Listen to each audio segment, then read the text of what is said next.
Welcome everybody to another Learn Squared live stream. You got Nick with Learn Squared here. I'm joined by Mr. Lars Sowig. Welcome, Lars. Oh, thanks for having me.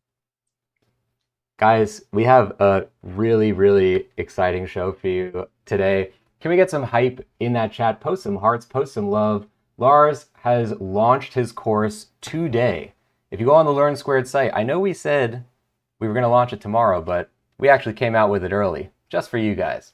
Lars's course is out right now. Get some hype in the chat for that. We already have some people posted some love in there. Marina Maximchuk in there. Welcome, Marina. Arestis in there. Kel Villar. Welcome you guys into the show. Thank you for the love, and thank you for the love for Lars. Lars has prepared an incredible course for you guys. Anybody who has been a part of our early access for this course, where we released the first lesson beforehand, already knows how amazing this is. But these next 3 lessons, the full course, is just astounding. There's so much content in here. We're going to be showing you all sorts of things about the course. Lars is actually going to be doing a live demonstration of some of the techniques and showing off some of the assets from the course itself that he created for the course. And guys, we have another little bonus thing here for you.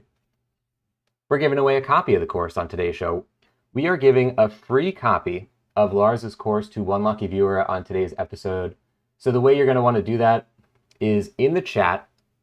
To be a part of the giveaway, you're going to want to post in the chat a comment, a question about Lars's new course, about his career, his art style, using the hashtag conceptart. And that's going to give you an entry into the contest. Here's what's really exciting about that as well. That the more, let's say, relevant questions you ask, the more times you can be entered in the contest. So really exciting stuff, guys. Make sure you get your questions in. Lars is here, ready to answer. And we're going to be showing off a whole bunch of stuff, so get pumped. Now, before we jump into the main festivities of the show, let's talk about this course. Lars, this is an incredible bunch of work that you did on this course. Can you sort of go through what we're looking at here on screen with these final course images here? Yes. So yeah, we're looking at something that I'm like very passionate about. Like I try to, for the course, come up with a concept of how we can, marry the stuff that I do for a living with the stuff that I'm excited about. Sometimes at work, you're of course not get to do what you like. By the way, I'm getting a bit of an echoing. I don't know. Okay.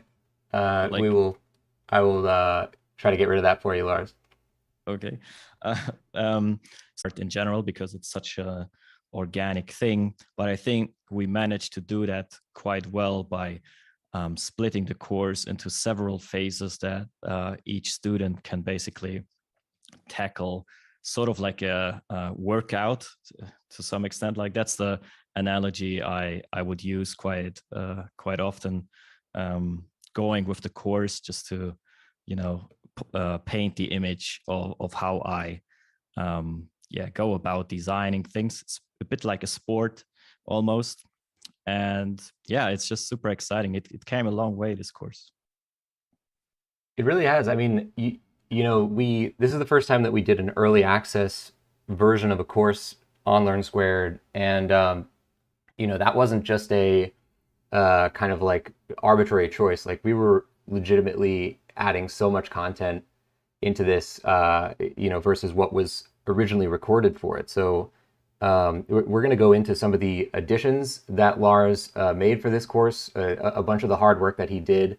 This, in terms of raw material, is one of the longest or largest amounts of just raw course content that we've ever done. There's so much, I believe, 32 hours of unedited videos for anybody who wants to go through that stuff and really get just kind of an up close and personal look at every single move that Lars is making. You're really going to be able to just very finely inspect all the stuff in the course. But before we sort of go into our demo and stuff, and before we move on to the next part of the show, let's take a look at the trailer. So let's take a look at that course trailer for anybody who hasn't seen. Get a little bit of a look into what this course is all about for anybody who might not be acquainted with it yet. Let's jump into it. Props, vehicles, weapons, robots, buildings, and more. Hard surface design is one of the most important elements of any production, no matter the genre or setting. In this upcoming Learn Squared course, you'll learn to build hard surface props of any size, taking them all the way from concept to completion. Lars Sowig, a leading concept designer on hard surface elements from some of your favorite video games, will cover how to find inspiration, block out a design, model, texture, and finally present your work in the most attractive way possible. You'll be learning true professional workflows, which will help you to step right into your next industry position. So if you're serious about this, why wait? Get a head start on learning, complete assignments, and meet your fellow early bird students today. Pre-order now and start your journey at learnsquared.com.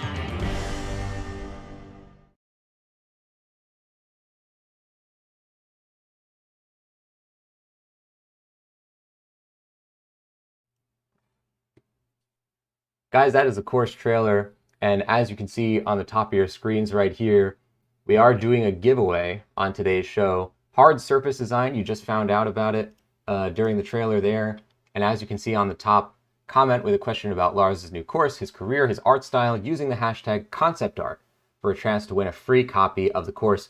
I should mention as well, guys, there is one stipulation about that. It's the same as we did last time as well, which is that if you want to actually win, the winner has to be here at the end of the show. So make sure you stick around until the end of the episode to actually claim your free copy of the course because we are going to, have to confirm that the person is here.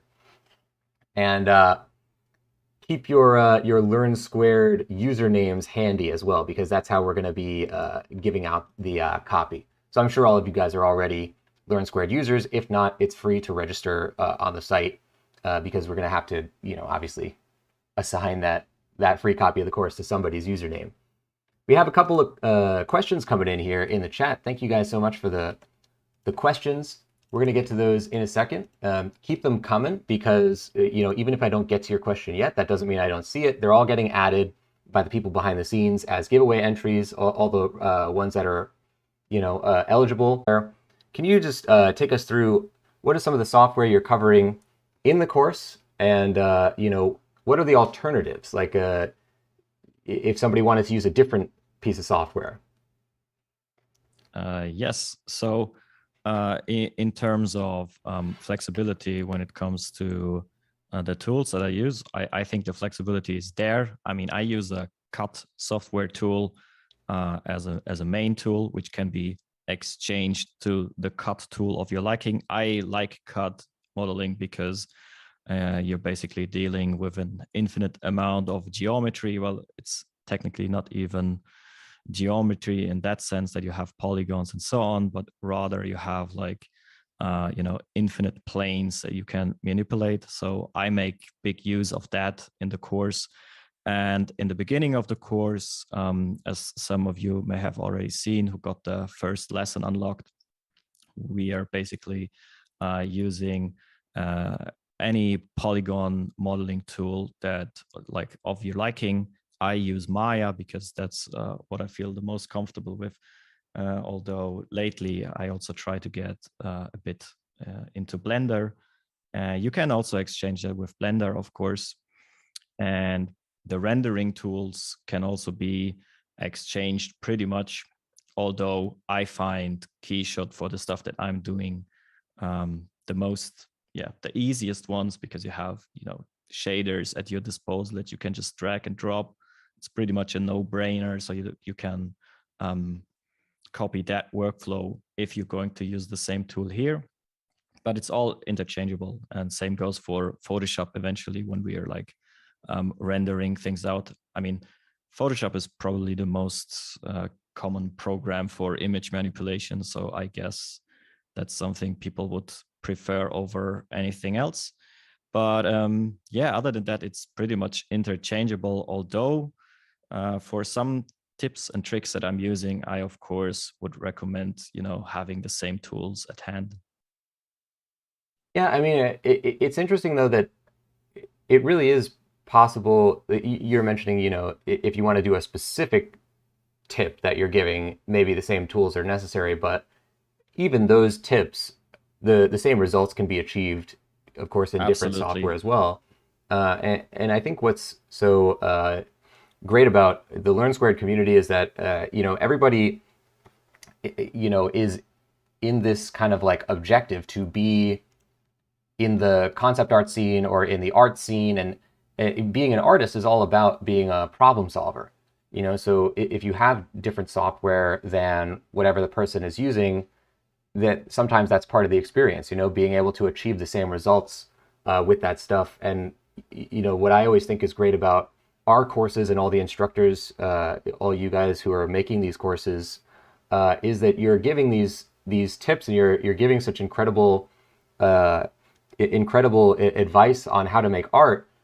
And even though you're using one particular piece of software, it's always possible to replicate those things in other software. And instead of it being like a tutorial of like, oh, here's how you do it in this software, here's how you do it in this, here's how you do it in this, and giving like every single option, you're kind of just focusing in on how you would make it in the authentic way that you would, but also giving some hints about like, Yes. oh, you can achieve the same thing in whichever other software you want to use. Yes. And Nick, it's also, coming down sometimes to the subject that you're working on. We have the brief builder tool, for instance, where you can pretty much build whatever you desire to create with this course. And whatever that subject might be that you're choosing, it can be that there's a tool out there that I'm not aware of that does a way better job even. So whatever you're comfortable with, really. And yeah, just following the main steps, of course, should get you on the level. I mean, that as well is another fascinating thing to me is like, yes, there could be a piece of software that you are using that's like, there's a better way to do it out there, but this is just what you use, this is what you're used to. And it goes to show, because like artists have been making art for thousands of years, and they didn't all have computers and Photoshop and all of these 3D rendering softwares, but somehow the Statue of David got made, like all these great paintings got made. Like any tool that you have it's always possible to make amazing art with it. And yeah, so I think it's always important to keep in mind for all you guys in the chat, whatever you use, you're never going to be excluded from a Learn Squared course. There's always an alternative way to do the stuff that you're seeing on screen. Yes. So ultimately, I would be also interested to see somebody, tackling it with completely different tools, maybe even. And who knows, maybe there's something, that gets me super excited, and then I'm trying a new tool and learning about it as well. There you go. You can teach, the student becomes the master, guys. Who wants to step up, become Lars's instructor? I do want to throw in there some shout outs to a few people in the chat. Marina, thank you for your question. We're going to get to that in a second. Brush Runner, welcome to the show. Alberto Brascolo Nolo, welcome to the show. Gino Tubaro, Hugo de Morais, C. Lay. Guys, thank you so much for your questions. Arestus as well, getting a question in there. We got a bunch of questions in, so I'm going to want to get to one in a second. And before we do that, though, we have a special thing. Lars came in here right during the holiday and said, hey, happy holidays, Learn Squared. I actually made this entire new trailer for you guys. So Lars, of his own accord, took these 3D renders that you're seeing on screen. He made his own teaser trailer using effects shots from using his 3D renders and cut it all together. So let's take a look, at Lars's course promo and get some hype in that chat for Lars really going the extra mile. Thank you, Lars, for this.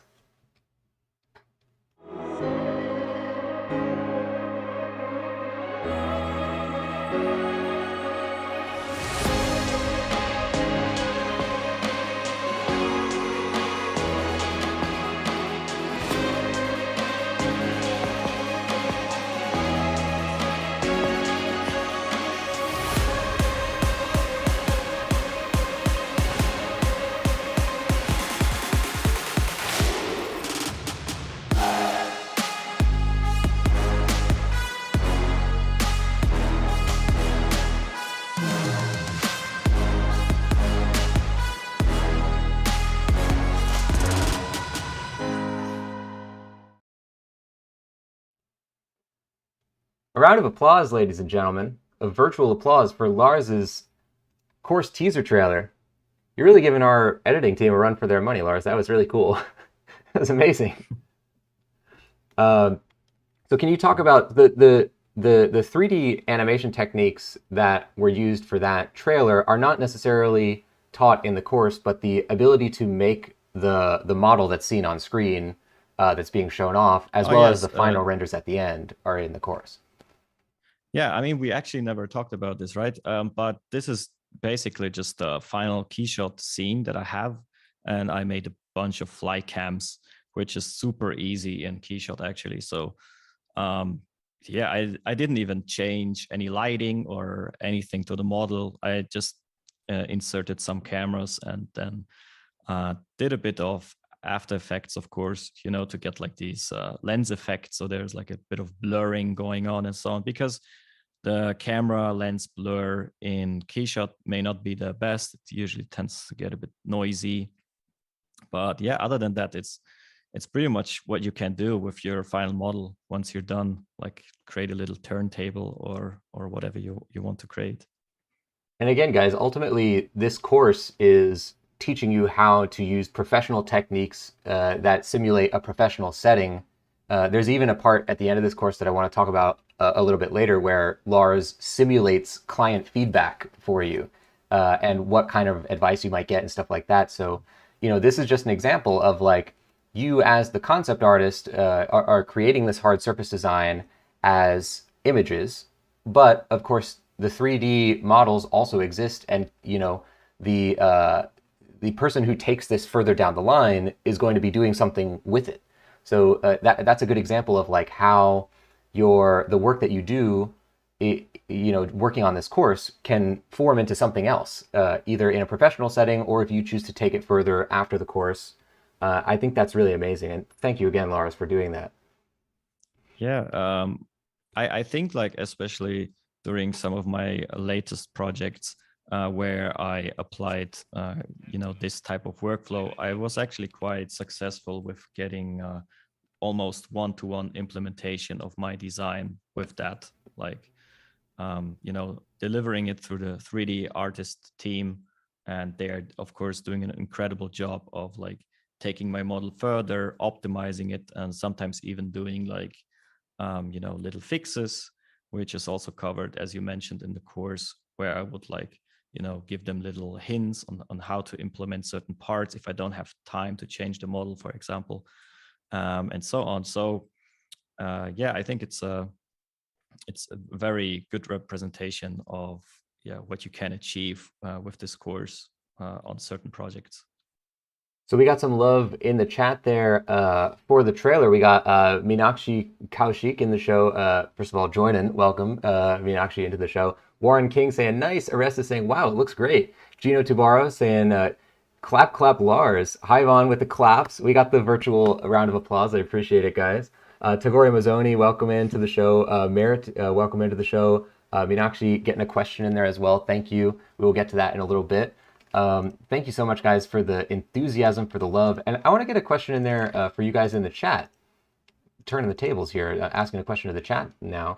Can we get some show of hands? Is anybody a early access user of Lars's course? Is there anybody out there in the chat right now who has taken lesson one already, possibly submitted some homework for it, or been watching through the lesson one content? For anybody who doesn't know, this is the first ever course that we released an early access version of. So while Lars was finishing up lessons 2, 3, and 4, we actually fully published the first lesson for purchasers to be able to, get a head start on before, the release of the course, which is, coming out today. So I think that's amazing, and a lot of the work that has come out of the course is just awesome out of that first lesson. I don't know, Lars, have you seen some of the work that people have been making from lesson one of the course? Yes, of course. Like having an eye on this, and I think on all of them. If there are some new ones that I've missed, I apologize. But I also, provided some feedbacks in the comment section. But yeah, but I was just blown away just to see, even from an early stage, what people come up with, and it's super cool to see. So I think I'll be able to do this. If I screw everything up, I apologize in advance, ladies and gents. But I believe I can show off a couple of these works. So this is lesson 1. Did I destroy everything? No, it works. Hooray.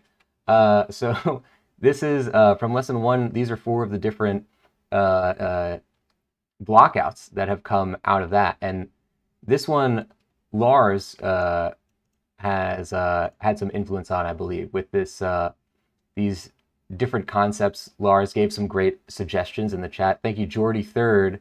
And guys, if you're a Learn Squared user in there, post some love on Jordy Third's concept designs in that chat on those blockouts. We got Joao Caballero in here with the blockout stage for a totally different kind of design. This one's a weapon going in there with his gun. Got all these different, looking at the different sections, things like that. We have a mobile missile launcher from Florian Esquire in there, looking awesome. And this as well, Lars had some incredible comments on. It's very much appreciated, Lars, that you went in there and responded on those. That's awesome as well. And I'm sure all of our students appreciate it. And we have Victor Perez in here as well with the blockout. And this is going in on that first part of the lesson and looking in at one of those weapon systems. Anybody who did take that first lesson, you guys know about how Lars was talking about all of these different blockout techniques. Like there's sort of different stages of the blockout. And one thing that I think is really cool about Lars's blockout process is that Lars, you're taking 3 different, you basically come at it 3 separate times, and you combine all of your favorite elements from those 3 blockouts into one kind of like mega blockout. That's like your final version. Yes, it's pretty much a similar approach that you have in like thumbnailing when you're doing 2D sketches. You're sometimes asked, to create a couple of versions, and it's quite common that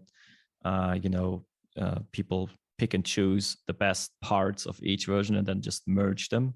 So it's the same principle that I just applied in 3D pretty much. But I think in 3D, it's like extra exciting because you also immediately have to, solve like transitioning issues and so on. But if you like manage to, get these right, it's like, it's like an instant boost for your design, I think. The people who have submitted these early access designs already, all of them are incredible. I just want to get a round of applause in that chat for our early access students. Thank you guys, and great work. Excited to see where this goes from here. So post some hearts, post some claps in that chat for our early access students. We're getting a lot of love in that chat, a lot of questions as well. So thank you guys for your questions. We're going to be getting to those in just a second. Gino Tubaro saying, early access, and once I finish industrial design foundations, I'm about to start with Lars. Thank you, Gino Tubaro, for jumping into the early access and for snagging that. Marina Maximchuk saying, wow, interesting. Like that. Thank you so much for the love. GT, thanks for the love. Thank you, GT. This is all, it's so incredible. It's always inspiring to me to see what the Learn Squared students are creating. Now, on that note, we're going to jump in and take a little look at what Lars has been creating. So what you guys are looking at on screen right now is the final course images from Hard Surface Design. There were actually 4 different deliverables that Lars made. You're seeing a loop of 3 of them right now because the 4th is a sort of like vertical version. It doesn't really work in 16 by 9, but you guys will see that during the course itself. These are all incredible, and they're all using this model, which you're about to see in just a second. Lars is going to take you through in Fusion 360. So Lars, are you ready for me to jump over to your computer screen here? Yes. All right. Let's go. We are now in Fusion looking at Lars's screen live. So this is the same model that we were just taking a look at in that final. We're able to jump around and look through. So can you give us a little, maybe like the 1 minute tour here of the model, just to kick things off? Yes, I mean, this is going to be a fun exercise, like just presenting this. It came a long way. Obviously, I'm like super excited about this design. I think it reflects my taste pretty well. I like having these bit of boxy robots that feel realistic, but there's like a bit of chaos embedded in them, so it's not like this super clean overly designed robot that one might expect, but it's more like this NASA type of design where things feel assembled, and also you get like a certain vibe from it. Like there's certainly an attitude within it. It may remind you, or you may associate it with some sort of being. I took some inspiration from like deep sea shrimps and so on, with their fangs pointing forward, similar to like a praying mantis or something. And then we have like a little barrel here at the back, sort of giving you this feel of like it being an insect with an abdomen of some sort. So there's a lot of thought in it, of course, behind this entire concept to make it, give you a certain impression. But what is cool about this like model, like if we just look at it from a model perspective, is like all these parts are like modular and interchangeable. I basically have treated each part as like some sort of separate project, and then reassembled it, which also eventually, once it all comes together, sort of enhances this effect of it being a built together thing, almost like Legos, if you will. So that's something that I also go extensively over in the course, like extensively going through with this. And yeah, it's super exciting. We have all these different parts here on the left side, and they're pretty much linked to this model here. And I think what's cool about this linking process is, especially when you work, with which is becoming more and more popular especially in video games.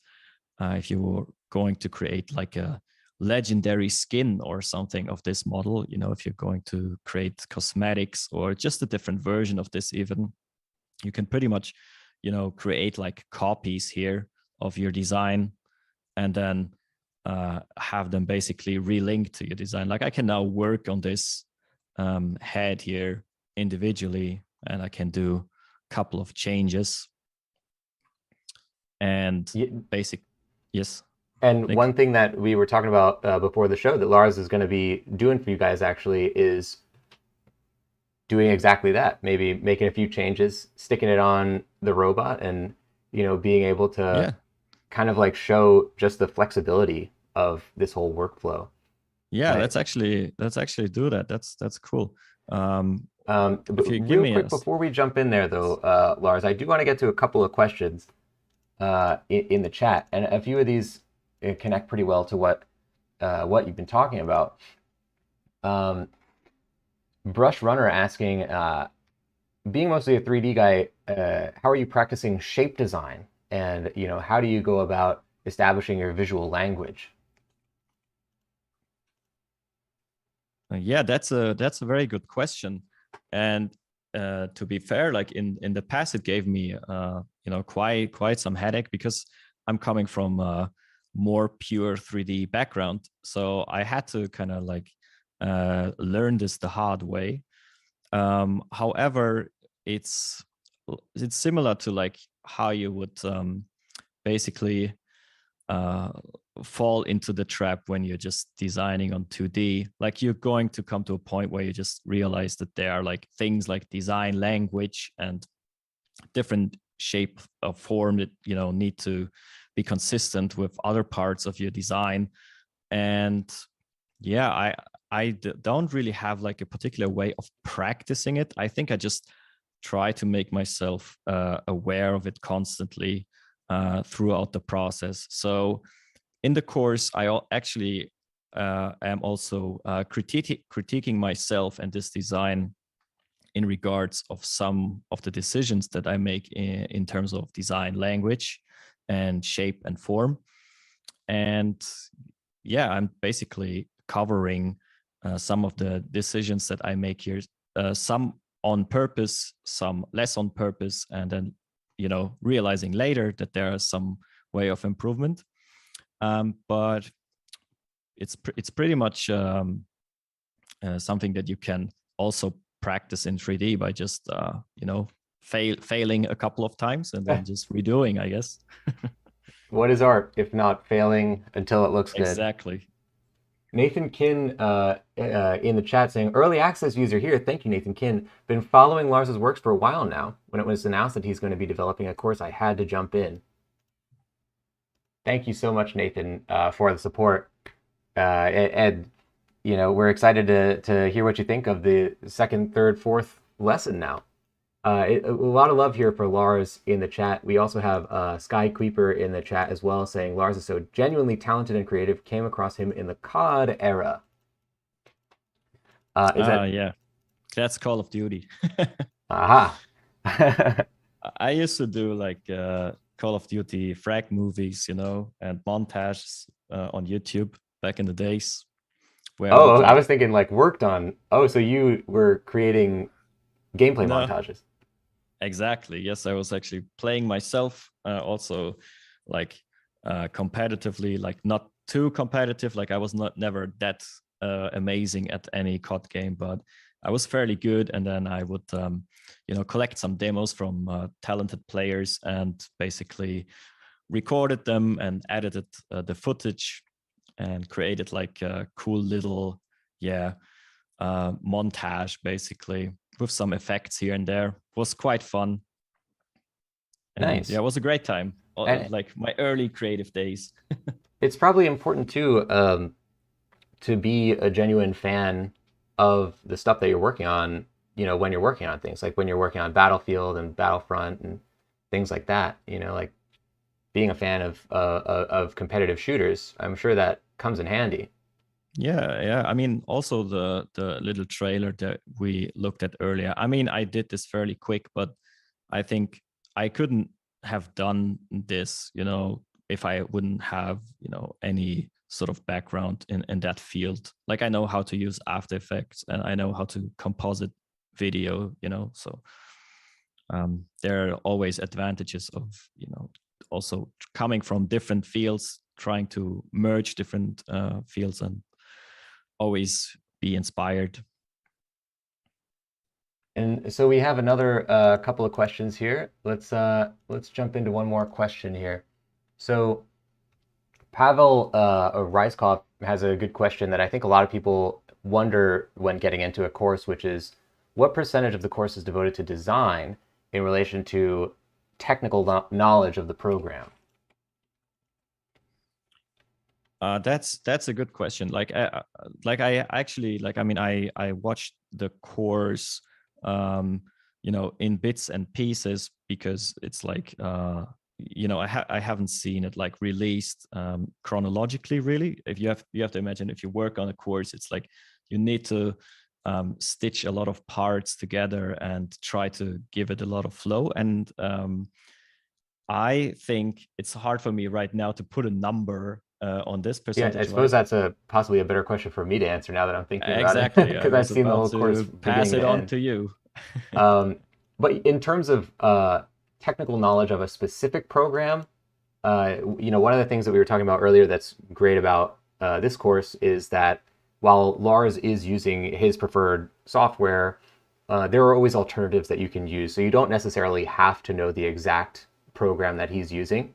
But every time he does jump into a new piece of software, like when he is starting the lesson that deals with Fusion 360, when you're starting in Keyshot, he does have like an entire chapter that's just sort of like a crash course for anybody who like doesn't know anything about that software. So I think in terms of like needing to know technical knowledge about whichever program he's dealing with, you will be totally covered in terms of what you need to do when you take this course. If you're talking about percentage, it's a much larger percentage of actual design and, you know, philosophy on what he thinks of as, you know, like the best practices and aesthetics and things like that. I think ultimately in an art course, that is the more important subject, right? And I think that you guys are going to get exactly what you need in that regard. So another great question in the chat, YC Lou asking, do you do hand sketches when you start designing? And there was another question as well, Pavel saying, do you think a 2D sketch base is needed for a 3D designer?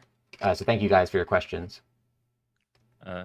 Yeah, so I talk a bit about like 2D versus 3D and so on in the course, and I have like a my own take on it. Like there are a couple of designers out there that are very successful and very good at what they're doing, and they basically like stepped away a bit from 2D because they became very, you know, like comfortable with 3D. However, I would never, you know, like advise against abandon such a vital skill as 2D sketching. So, you know, it can only benefit you if you can do that very well. And it's like very, you know, should be like very beneficial and complementary to your 3D skills, of course. So I personally sometimes do it, but more like in a, you know, sketching over manner. So I would like block out still in 3D and then help myself with sketching on top of that, rather than, you know, sketching on a completely blank canvas. I don't feel too comfortable with that. I sometimes do that with like weapon designs where I just do, you know, like a side view or something, because I think then it really shines. Like that's where it's really powerful to do 2D sketches. But with a design that you can see here on screen, I personally find myself always, you know, enjoying the process better if I have at least like a rough 3D blocking, and then, you know, help myself with sketching, like where do I want to place certain elements and so on. I hope this answers the question. Absolutely. And I just want to remind everybody in the chat as well that we are doing a live demonstration and discussion of Lars's techniques. Lars Sowig is on the show here today doing this live demonstration and talking about his new course, which actually just came out today, Hard Surface Design. You can pick it up on Learn Squared right now, www.learnsquared.com. And if you want to get a chance to win a free copy of the course on today's show, we're doing a giveaway.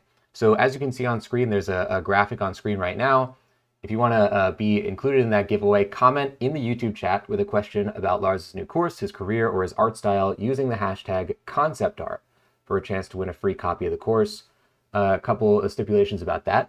You guys are actually lucky because you can get multiple entries into the giveaway as long as you have multiple relevant, thoughtful questions that, you know, you can't spam the chat with hashtag conceptart. That won't work. But if you have multiple relevant, thoughtful questions, each one of those will enter you as a separate entry in the giveaway, so you'll have more chances to win.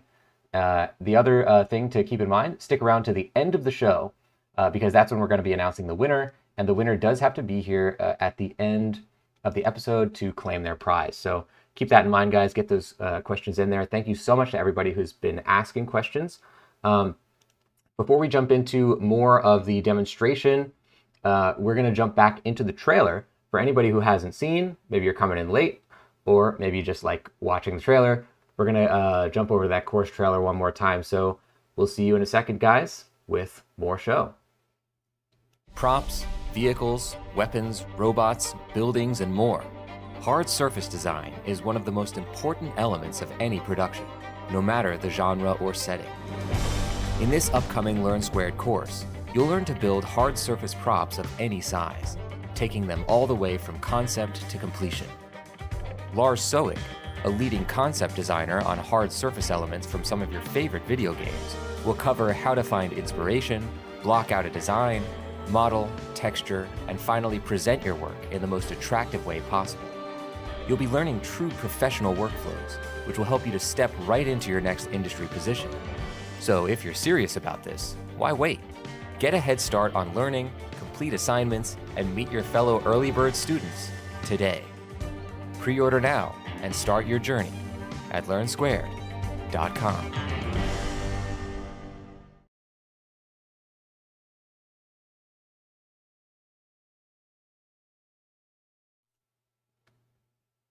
Guys, Hard Surface Design by Lars Sowig is out right now.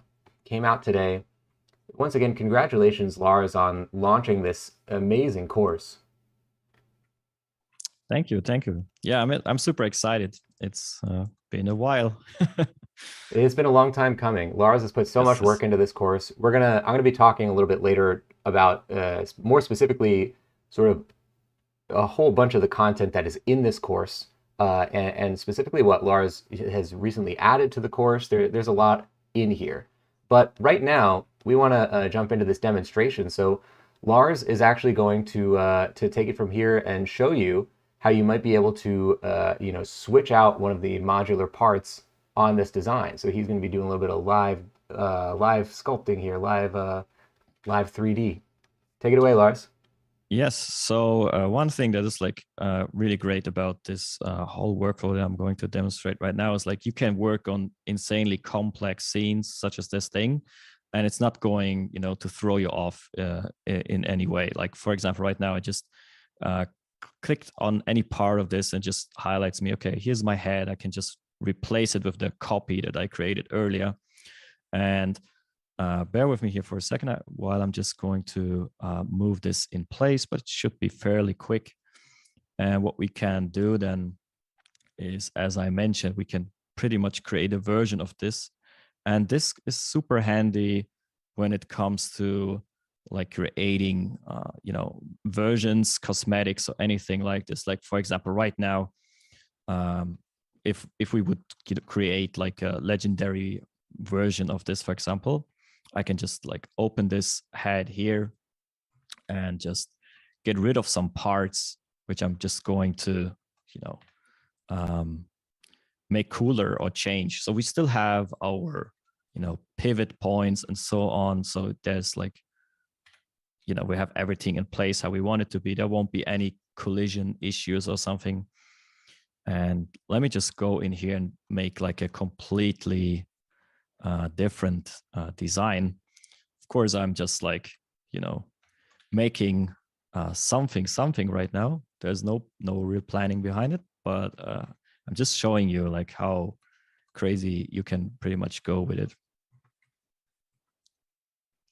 And yeah, while I'm working here, I think Nick, you can just take a couple more questions maybe and just. I'm hypnotized. I'm incapacitated. I'm too busy watching you. Sorry, Lars. No, I'm gonna jump here in the chat. We have a million questions. Thank you so much to everybody who's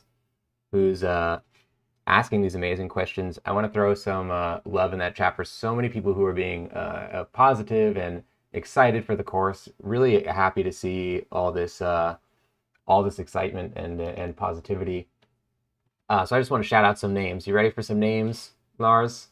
Yes, sure. We got Grawshak in the show. We got Sky Creeper I mentioned, but thank you again. Orestes, thank you again for your question. Meenakshi Kaushik, thank you for the questions. Mooney Jordan is a pro. You sure are. Mooney Jordan, thank you. YC Lou, once again, thank you. Hyvon Brush Runner, thank you for the question that we answered earlier. Lex Ramat, Orlando Chen, Shahariar Shalkat, Pashido saying, talking about your answer from earlier, saying, me too, since I started learning 3D, 70 to 80% of what I do is 3D. And that's definitely, once you started, Repair, welcome to the show. Academy XYF, welcome to the show. Who is Ibby? Thank you guys so much for all of your love in the chat. Everybody who's asking questions, all of your questions are being logged down by the team behind the scenes for the giveaway. So don't worry about that. Even if your question does not we don't have time to answer it on the show, you are still entered in the contest. So, no worries about that aspect. But having said that, let's get into some more questions. How about one of these? We have this is a pretty broad question that I think a lot of people would be interested to know as well. Meenakshi Kaushik saying, what are the prerequisites one should know before joining this course? Great question. Thank you, Meenakshi Kaushik, for the question. And that one's for you, Lars.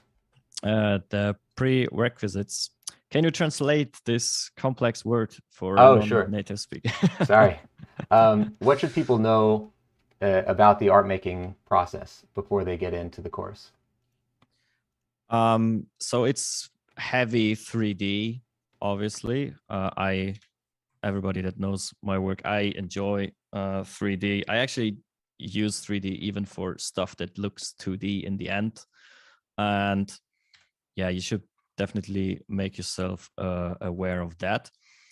If you like to design nifty things, maybe with a bit of animation consideration in any regards, I think this course is for you. And yeah, if you like realistic stuff, especially like more grounded designs, I would say, then yeah, this should definitely be exciting for you. Yeah, I'm not really covering anything 2D really, so it's like a heavy 3D course, as I said. And yeah, but there's plenty of knowledge. I think also I'm going off topic in some chapters where I would like just work in the background after I basically taught all my techniques, and that's going to be insightful as well, I think, especially if you're like not working in the industry. I think there are some takeaways here and there with some things that I feel people don't really tell you before joining the industry, and that might be interesting as well to listen to. Thank you, Lars. That was a great answer, and thank you for the question once again to Meenakshi Kaushik. We have another question that a few people have asked similar versions of. So shout out to Kel Valar, shout out to YC Lu, and shout out to Pashido. All three asking variations on sort of like, how do you get your inspiration for a design? You talked a little bit about, some of the inspirations of this design, but even going into, if you're starting a concept design, where are you looking? What kind of reference are you gathering? How do you start your process?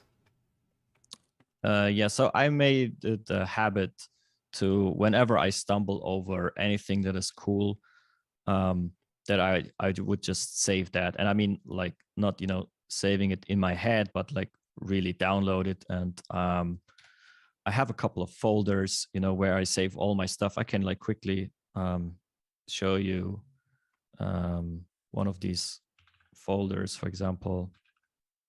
Like I have like like a NASA folder here with all sort of space equipment, or different type of spacecrafts. So I have quite a library of things that just excite me. And I just made it a habit to collect everything that I stumble across. And if it's high res, of course, that's a plus. But also like things that you may not really see from a day-to-day basis, things that are just a bit more insightful, like for example these little training sessions where they like would go into pools and so on, just to have simulations underwater. Super cool stuff that also is something that you may not really see on a video or something. So that's super cool. I use a lot of, like, speaking of video, I use a lot of video nowadays to inspire me. If I work on weapons, for example, especially for Battlefield, when I worked on Battlefield, that was the case. I would like look at a lot of assembly videos of guns and so on to really understand my subject before I do what's unique about this particular gun and so on, just to really understand it. Like I got a good amount of praise from my previous jobs when it comes to research, that I'm pretty good in doing that. So I really take my time to understand a lot of things, and that's also what inspires me to just knowledge, basically, like figuring something out about your design that you may not know on first glance.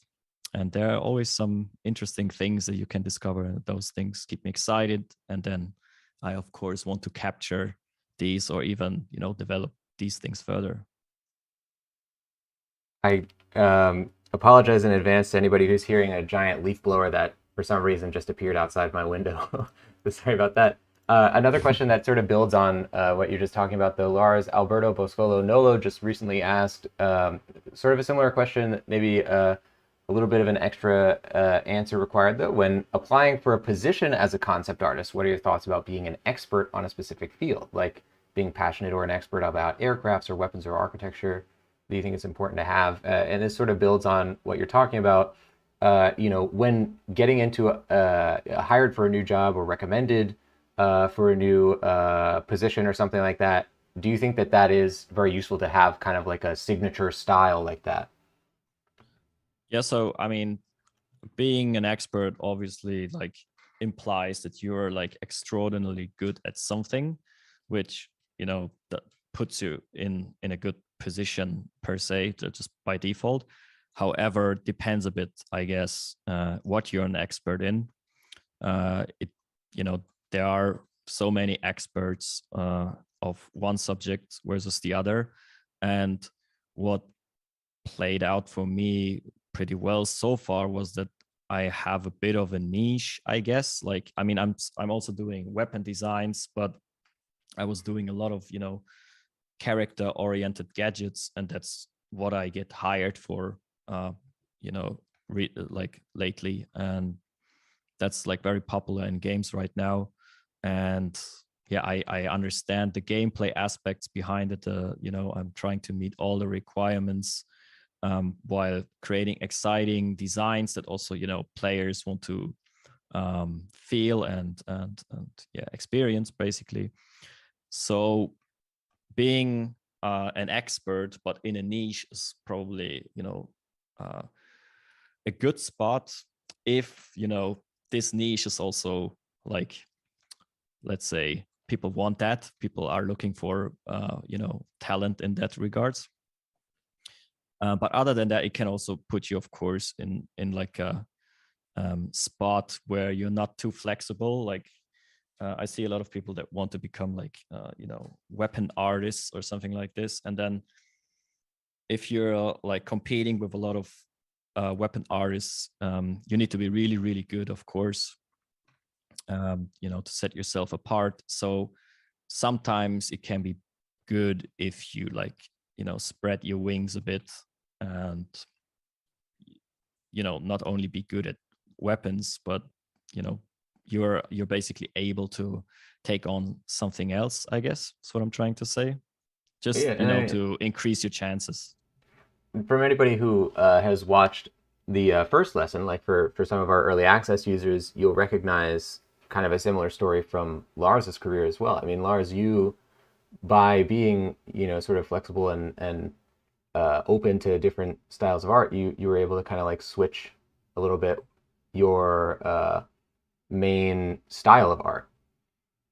Exactly. Yes. Yes. Yeah, that's true. Like the positions that I worked for also like kind of influenced me. Like um I think it would be a bit naive to always try 100% to do what you want, if you get what I mean. Like um sometimes you also need to react just to what's popular, what's needed, and find enjoyment in that.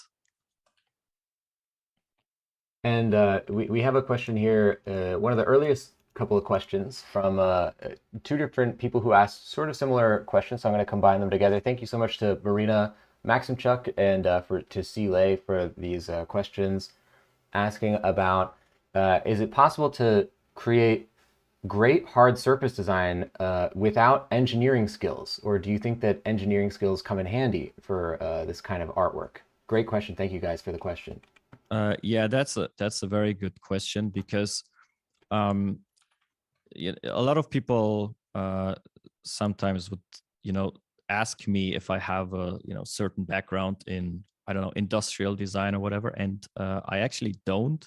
So especially if you work for video games or film, where if you like make yourself aware what you're designing for, if it's just like a cut scene or something that you interact with, very often you can get away with just implying things. Basically comes down to having an entertainment factor versus the functionality aspect of your design, and how good you can balance that out. Like sometimes some things that I do functionality wise don't 100% work, if you get what I mean, but I at least make a great effort looking at references and having a library in my head how things should look in order to make things at least look like they would function, if you get what I mean. Like, and I think that's a skill that you need to develop.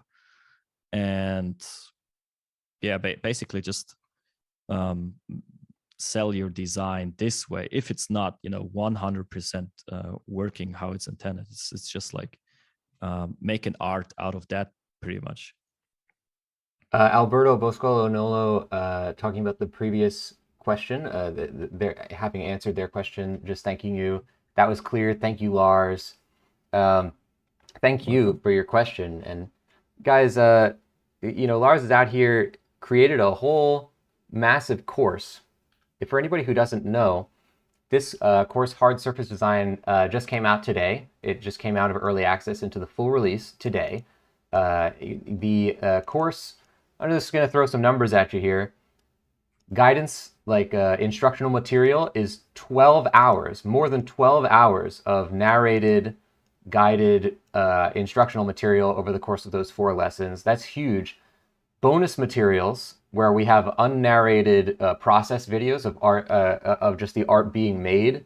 32 plus hours of bonus materials of Lars going through and tweaking designs and just doing all these amazing things. That might be the most bonus materials we've ever done. Lars put a lot of work into this course, and as you can see from the concept designs that came out of this, it certainly shows. So can we get some love, some more love in that chat for Lars, who created this incredible course, went back actually during the early access release and added even more content to the course, and is now performing a live demo for you guys on today's show. It's just incredible. So thank you so much, you guys, for being so passionate about the course. It's certainly gratifying to me, but I'm sure even more gratifying to Lars to see how many people are just really happy to be a part of this course and who are excited about the content that he's making. And a big thank you to Lars for making this stuff. Thank you so much, Lars. Thank you so much. I wasn't even aware that that there are these numbers piling up. That's great to hear. When you've been working on it, it's like Yeah, easy to exactly. lose Yes, track, I yes. guess. Yeah. That's crazy. Yeah, yeah. I mean, it took us a very long time, that's for sure. So yeah, I'm very, very happy to hear all about this. I want to throw in a couple of anecdotes as well. While Lars continues to work on his design on the stream, I want to tell you guys a couple stories about putting this course together. So Lars had originally recorded a huge amount of just incredible concept design, process videos, and narrations and stuff.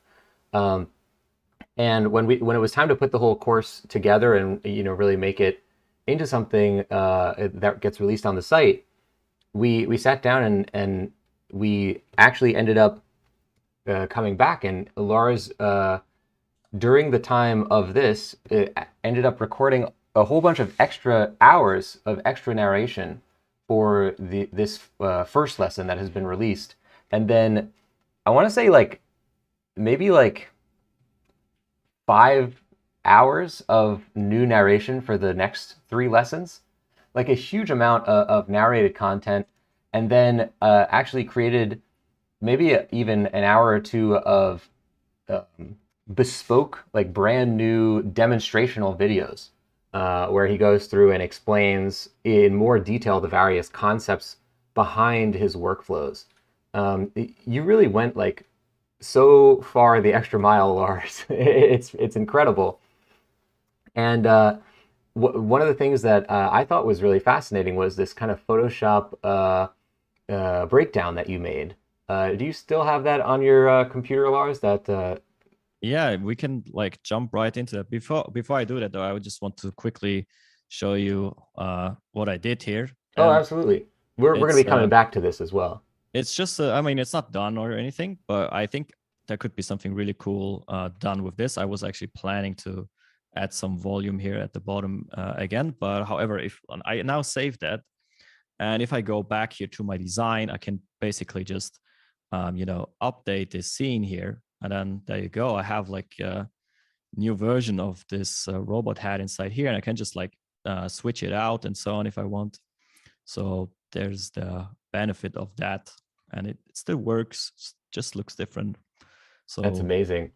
when we're talking about like design language, I now made this more rounded, and I could pretty much go also into all of my robot arms and apply a similar method just to fix that if I wanted to. But yeah, let's jump into the Photoshop file. um, you're talking about this one here, right? Yeah, so to sort of set this up, this is one of the things that Lars created for, I believe it's the second lesson where he's talking about modeling. You're talking about your primary, tertiary, secondary, and tertiary read process. And Lars went through and created this incredible video walkthrough of the basic concepts of his workflow method and created this visual representation as well.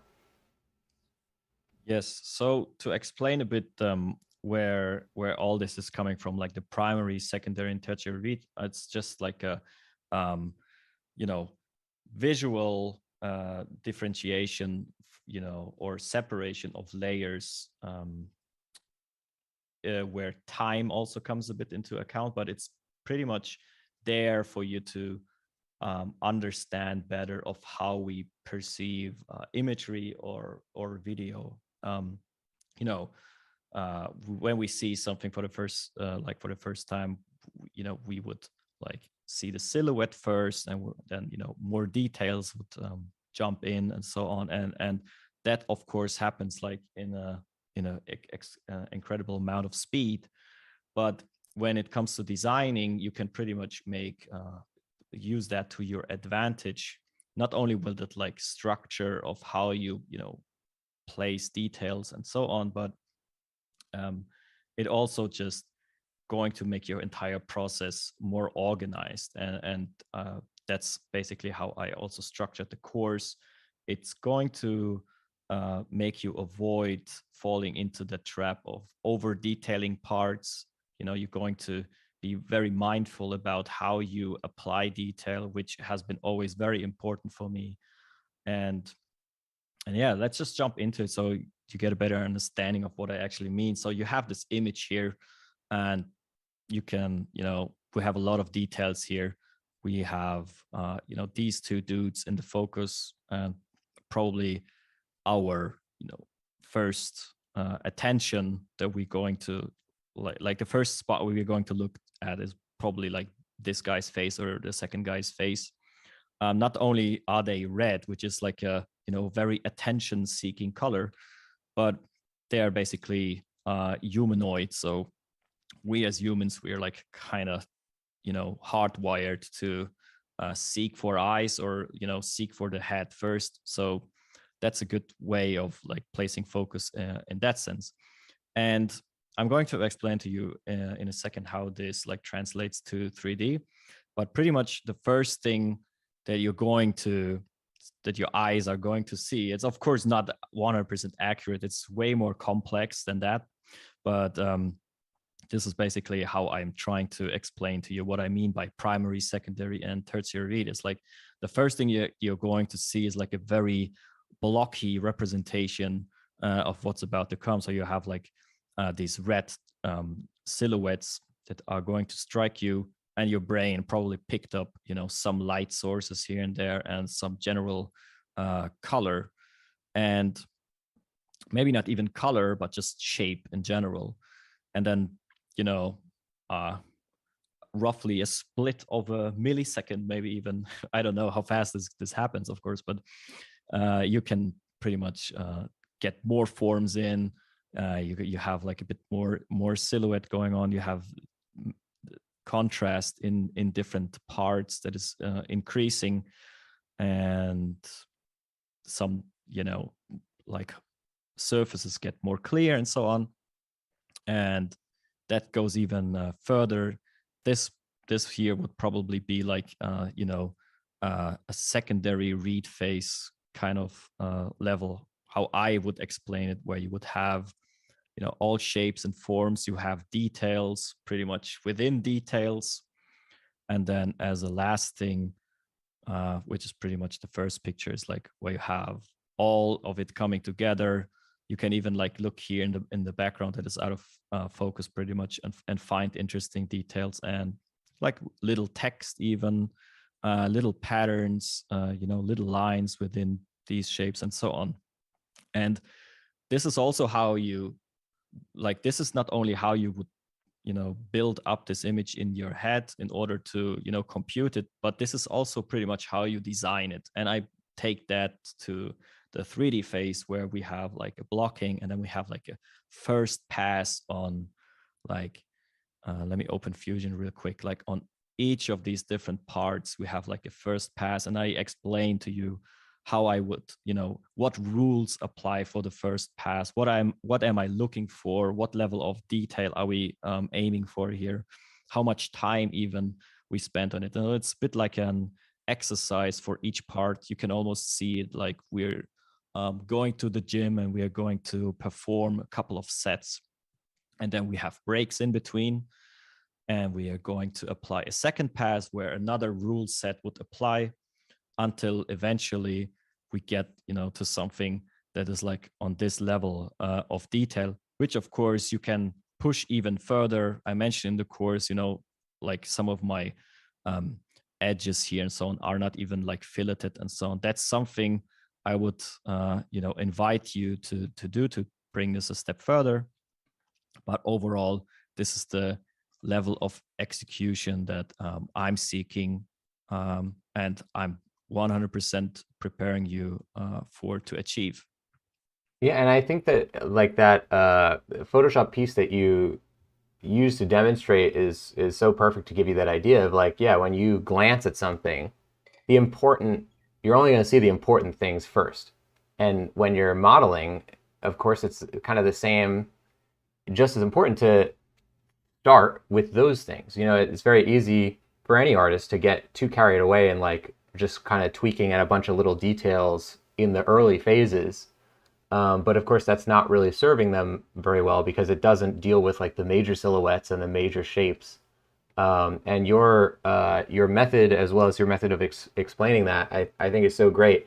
And just for anybody watching, that was totally added like afterwards, like as an extra clarification, which I think is so great that Lars went back in and added even more clarification about his processes and about his the way that he makes art, that I think just really ties the course together.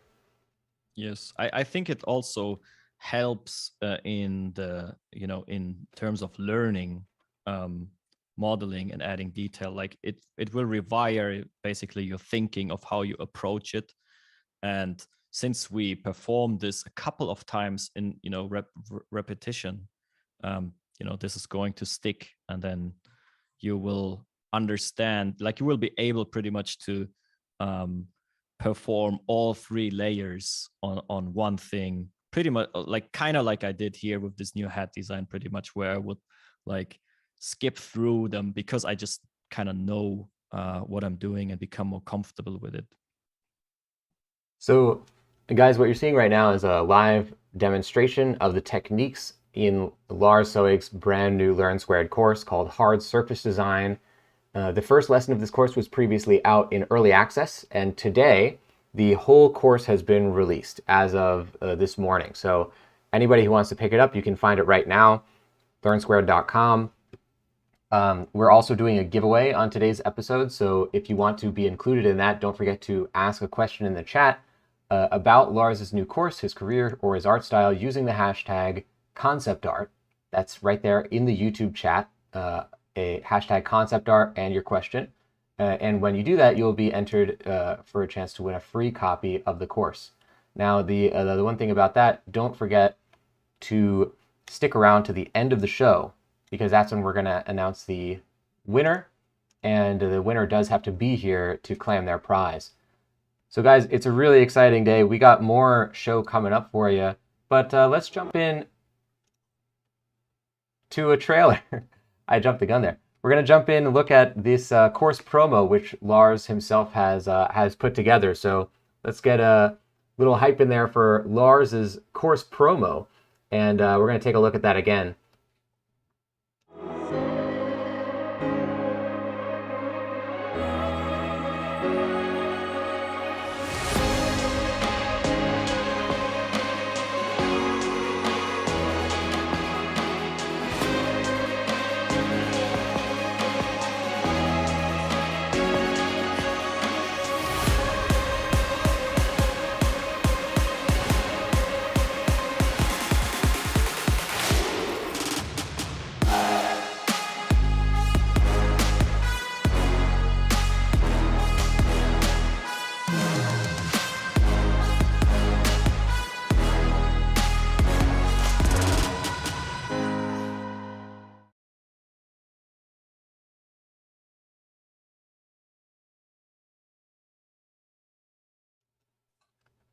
Ladies and gentlemen, Hard Surface Design.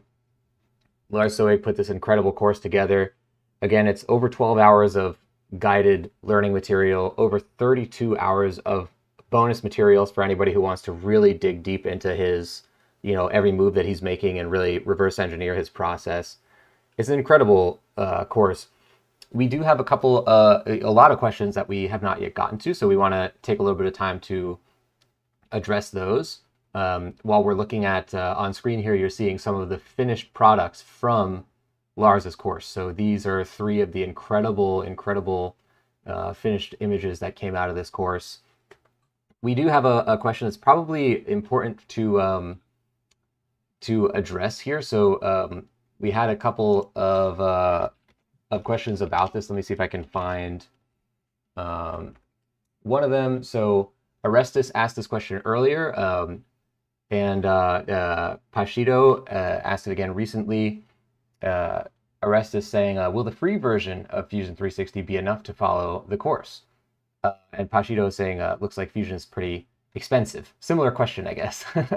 But what I do want to throw in there before you answer that, Lars, don't forget, guys, that it's not always necessary to use the exact software that the instructor is using when you take one of these courses. So if you do have a preferred piece of software that can achieve the same goals, that is always an option when taking a Learn Squared course.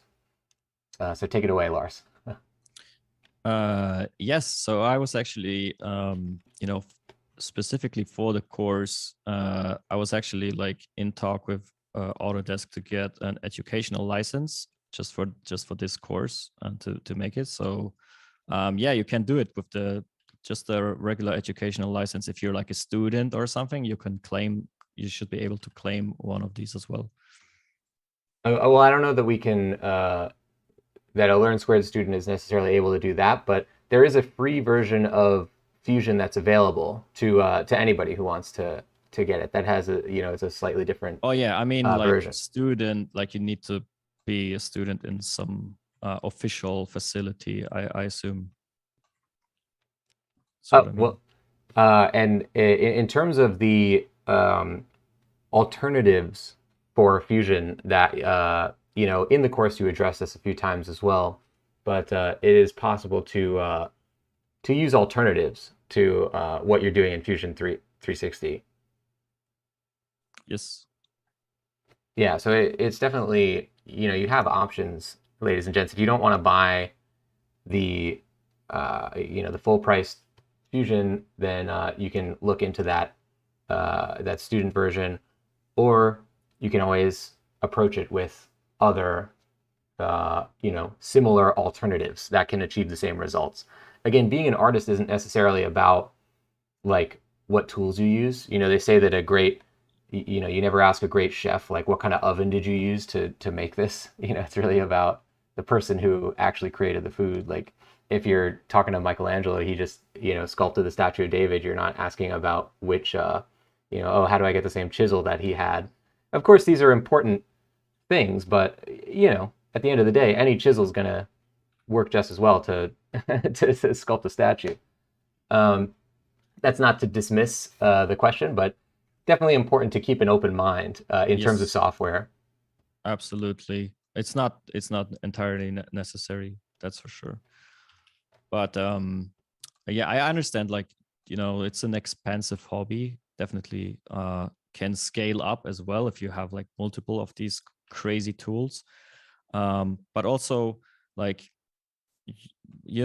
sometimes it can be worth it to like invest in it. So I would not entirely dismiss that and be too holding back. Like if you can afford it, like, try to make a considered decision there. I also, like, as a student, threw a lot of money on these tools instead of clothes, for example. So Yeah, that's an important yeah. thing as well, and it's something that we talk about at Learn Squared a lot as well. Is like, art tools are not cheap. Art education is not cheap. We charge for our courses, but Yes. the general idea is like, at a certain point, you're putting your money where your mouth is, right? Like you're kind of saying to yourself, like, I want to become a professional. I want to get better at this thing, whatever your objective is. At a certain point, yeah, like making that investment is a promise to yourself that you want to be serious. So yeah, definitely always, if money, the money is possible, then it's definitely an important aspect as well to think Yes, about. yes, Raphael is saying, absolutely. a great question, Raphael. Did you ever imagine as a child that one day we would have the ability to design and print all the craziest sci-fi stuff that our brains could come up with? That one, a little more 3D printing focused, but when you were young, did you ever imagine that you would be at such a position as you are now? No, of course not. I think, I mean, when I was a child, I actually had no clue really. Uh, I think it started in my teenage years when I realized that, I like to do creative things. It pretty much started with my first computer that really enabled me. I was not only using it for video games, but I was also using it for music and for website designs and so on. So I was like very experiment with it. And I mean, we also had, somebody mentioned COD before. I would also do video editing of video games. So that's kind of like, you still um have your hobby of playing video games, but you kind of pair it with something creative. And yeah, that's also very helpful. If you can do that, there's a lot of energy that you can pretty much channel into something that potentially can later be used, as in my case, for a job.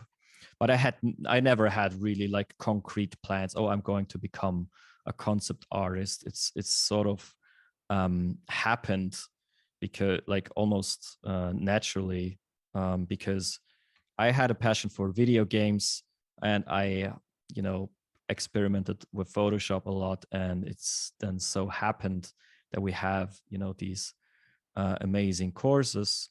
I'm a Learn Squared graduate myself, which we also highlight in the course. And yeah, that's where everything basically started. That is definitely a incredible aspect of your origin story, which we're very honored to be able to say that, yeah, Lars genuinely was is a Learn Squared graduate. It took Mache, I believe it was Mache's Learn Squared course, right? Yeah, that was the first one. Yeah, And you can see in I the took a couple. oh, okay. Well, you can see in the course trailer one of the pieces that Lars created from a Learn Squared course, and yeah, you mentioned that you used that in your portfolio to be hired at a studio eventually. Yes, exactly. It was one of these images that got me into like a marketing sort of position, because it required you to do image manipulation on renders, which essentially what was this like that was what this marketing role was about, taking screenshots from an in-game engine, and then manipulating it to make it look better and can be used as marketing material. And yeah, I mean, I had all the techniques at my disposal then. Like, of course I was scared that I would not perform because like as well at first, but I actually realized I know everything that I need to know. Like it was all in the course pretty much. There were no major surprises, and if there are, you just have to be a bit smart about it and just adapt to the situation, you know and should be possible for everyone. And I think that's a perfect opportunity, ladies and gentlemen, to jump back into the course trailer so you guys can take a look for yourselves at the piece that Lars did during Mache's Learn Squared course. So keep your eyes out for that part during the trailer where we highlight Lars's status as a Learn Squared graduate. Let's take a look. Props, vehicles, weapons, robots, buildings, and more. Hard surface design is one of the most important elements of any production, no matter the genre or setting. In this upcoming Learn Squared course, you'll learn to build hard surface props of any size, taking them all the way from concept to completion. Lars Sowig, a leading concept designer on hard surface elements from some of your favorite video games, will cover how to find inspiration, block out a design, model, texture, and finally present your work in the most attractive way possible. You'll be learning true professional workflows, which will help you to step right into your next industry position. So if you're serious about this, why wait? Get a head start on learning, complete assignments, and meet your fellow early bird students today. Pre-order now and start your journey at learnsquared.com.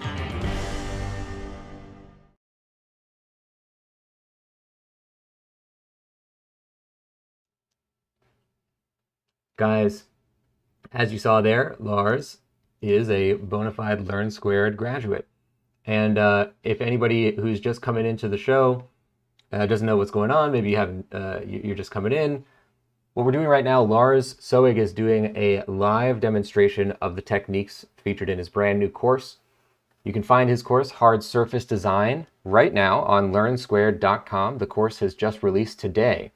So that's really exciting. We're celebrating the course launch with this amazing live demonstration from Lars. He's answering questions. He's showing actually how to model using his techniques, and he's been given a whole bunch of wisdom to everybody watching the show. So thank you so much to Lars for being here, and to everybody in the chat for being so excited about this. Now, Lars has been doing this live demonstration of his modeling techniques here, and I think Lars, you wanted to sort of take us through kind of what you got here and the work that you've been doing. Just as a reminder to everybody, though, what he did right here, this has been done completely live on today's episode, which is just incredible. All right, take it away, Lars. Yeah, I mean, just maybe quickly going through the, I was just basically wanted to demonstrate a bit of the potential that this has, like swapping out parts and so on. So, as an example, comparing, this previous design, which is like sort of very modular looking. We have a lot of like exposed parts and parts that kind of look like they can be detached and reattached and so on. I was just like taking another take on things that you need to be aware of to not create funny faces like I did here.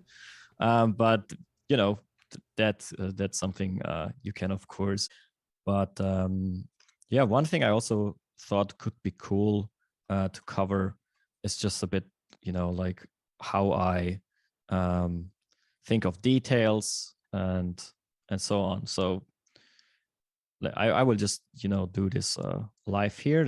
I don't have it really prepared in some sense. I was just thinking could be a cool idea to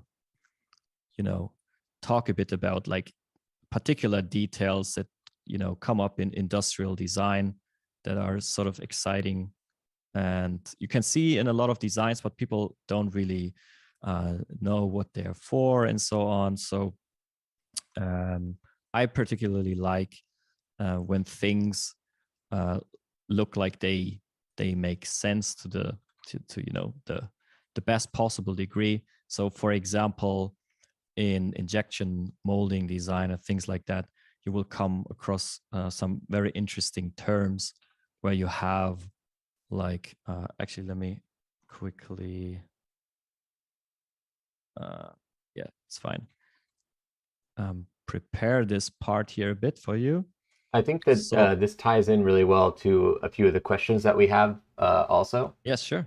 So to throw a few of those in there, while you're on the subject, a few people have, excuse me, a few people have questions about like the sort of practical uses for a design when you are coming up with something. So Shahryar Shaukat, Grawshak, Nathan Kin, all have questions that are sort of variations on the idea of like how important is it to understand if you're making a design, how it would be implemented in the game, how animation would affect it, how things would move in the design, how it would be used further down the pipeline. How are you taking all those things into account, or do you need to take all those things into account when you are making your design?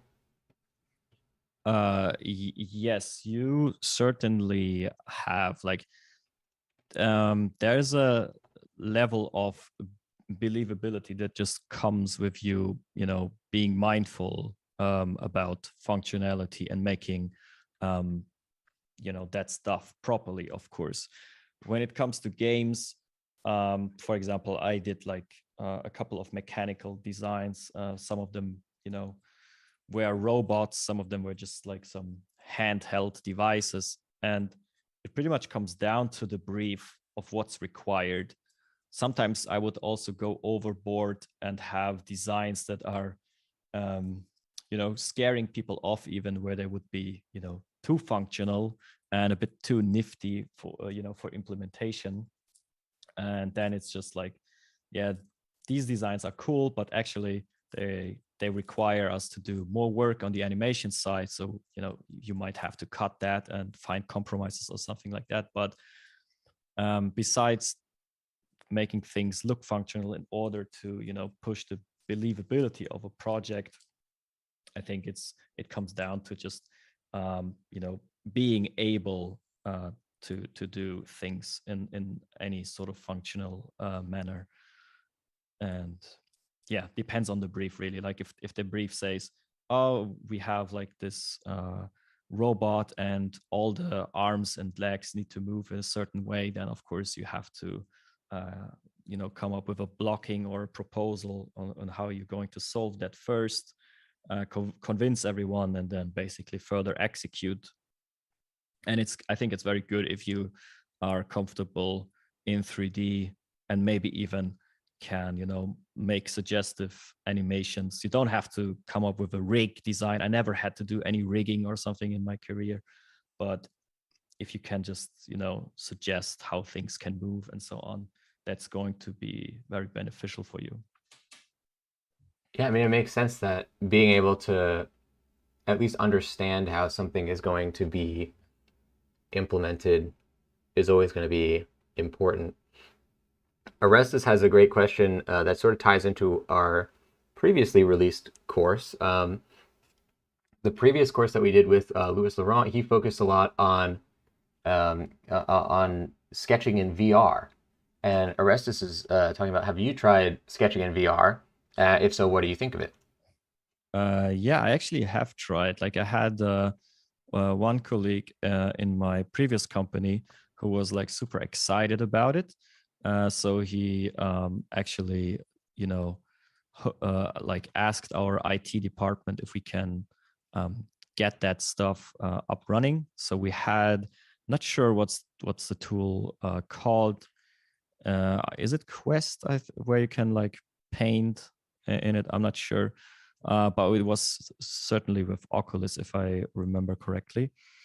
And yeah, it's what is so cool about it is just that you get instant level of scale. I think that's where it really shines, because you have your head in the 3D space right away, and you also can like right now I basically have to orbit in steps.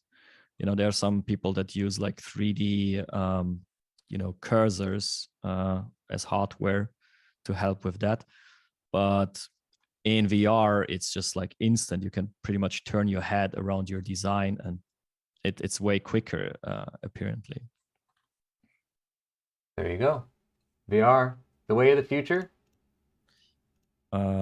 If it has better resolution, and if it's like I think more accurate. I'm not sure if that's the correct word, but it's like it seems like it's better for sketching things out. That's my experience with it. I might be wrong though. I don't have that much experience with it. Yeah, I mean,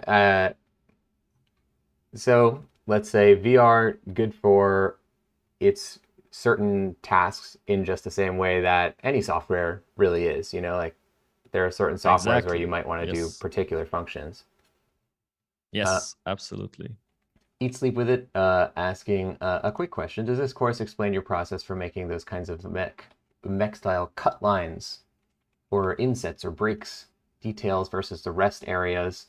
And having seen the course, I could say definitely that is covered. Can you talk a little bit about that?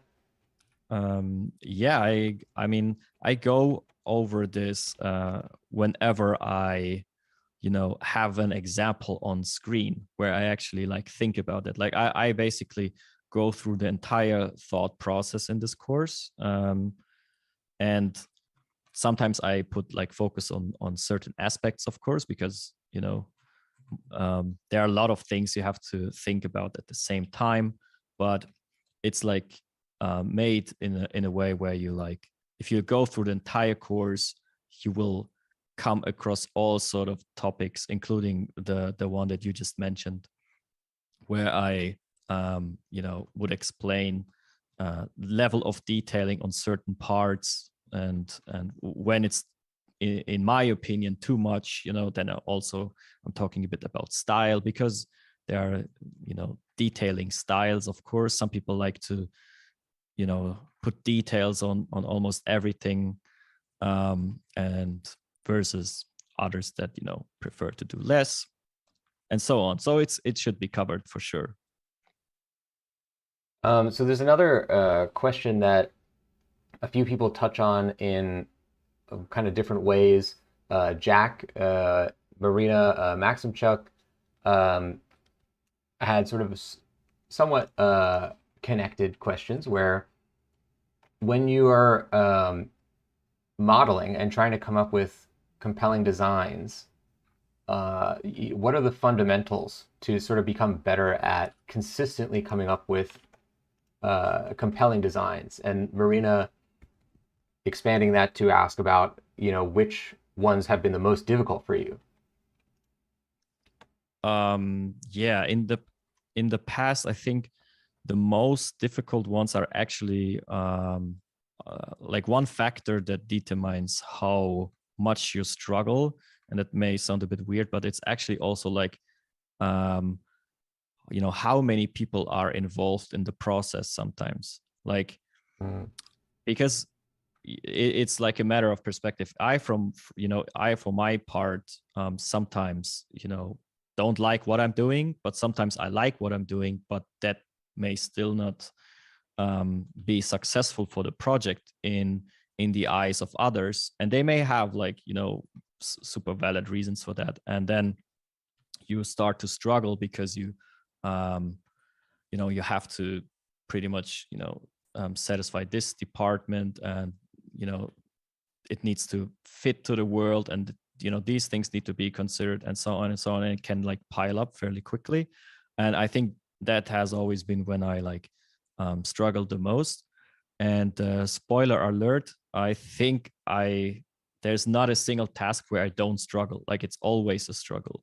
um Sometimes it's I struggle more than less, like even right now while I'm doing this stuff here, that I'm just like doing off my head.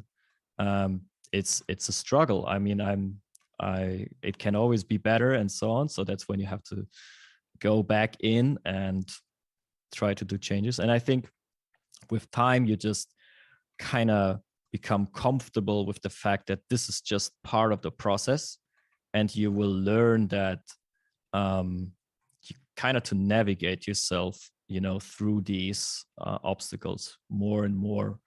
And and then other people will perceive your work as, yeah, this is great, this is successful and so on. But or that's at least my experience, I don't know about other artists, but I feel like I'm always like struggling to a certain extent, sometimes more, sometimes less. But if I don't struggle, I think it's like then I was working on something that was not really challenging at all, and that's rarely the case. Yeah, the struggle is a badge of honor, right? It Yes, yes. shows what you went through. It's like it comes down to this gym analogy that I'm like drawing here and there in the course. It's like when you go to the gym and you're like want to progress and pull up some weights. Of course it's going to be tough. You can only do so many repetitions, um, and if you want to become better, of course it's going to be a struggle. So we have a couple of more questions that are sort of related, so I'm going to combine them. Thank you to Orestes for the question and to Hyvon for the question. So Orestes asking, how long does it take on average to have a fully completed concept? And then Hyvon throwing in there, what was the piece that you worked on for the longest? Oh, these are difficult. Like everything that has to do with time is, and I also cover this actually in the course where I would like talk about time, because like time from the outside seems to be like one of the biggest topics. It's like it scares people a lot. I feel like seeing crazy artworks on ArtStation or whatever, and people become very uncomfortable because they think everything needs to be quick and everything needs to be instant, and there's no room for failure whatsoever. But my experience has been that you would be surprised, like how much you can adapt when it comes to speed. Like a concept can take a day, a concept can take a week, and that can be very, like you can work on let's say a weapon, legendary weapon skin or whatever, or just because I've done this recently, like a robot design, and it can be literally be pushed through in a week, and people are like super happy with it. but it can also be that you have a very lucky shot and it's done in 3 days. But it can also, like, there was the case for me a couple of times where it's just like a couple of things change in the project. Couple of parameters have been added to it. They are inspired by what you do, and then you need to push your design even further than it was before, and that can easily like scale up the amount of work that you have to do, and it's going to take you more time. So it's like it's very very dependent on what you're working on. And I think it's also like even artists, it also depends on the artist. There are just artists that are like incredibly fast and good. I mean, if you have both, then you're just going to do amazing. But there are just some that are faster than others, and yeah, then you need to like kind of find ways of like how you can improve your workflows or so on. And I think a good way to always tackle that is just to have reasonable workflows and what you feel the most comfortable with. And as long as you have time, you should do fine. I think that's my take on it. If there's if you want me to go deeper into this, I can of course do that. But Well, I talk more in detail about this in the course. and I think touching on ArtStation and a lot of that stuff, there's a few questions in the chat that people are curious about as well. Orestes was asking, what do you think the ideal portfolio should be? And Mooney Jordan is a pro, sort of building on that, talking about studio positions sometimes requiring 2D skills, even if you're really mostly going to use 3D. Like in your portfolio that you're showing to a studio, what does the breakup look like? Do you think there is an ideal ratio for a portfolio or layout for a portfolio?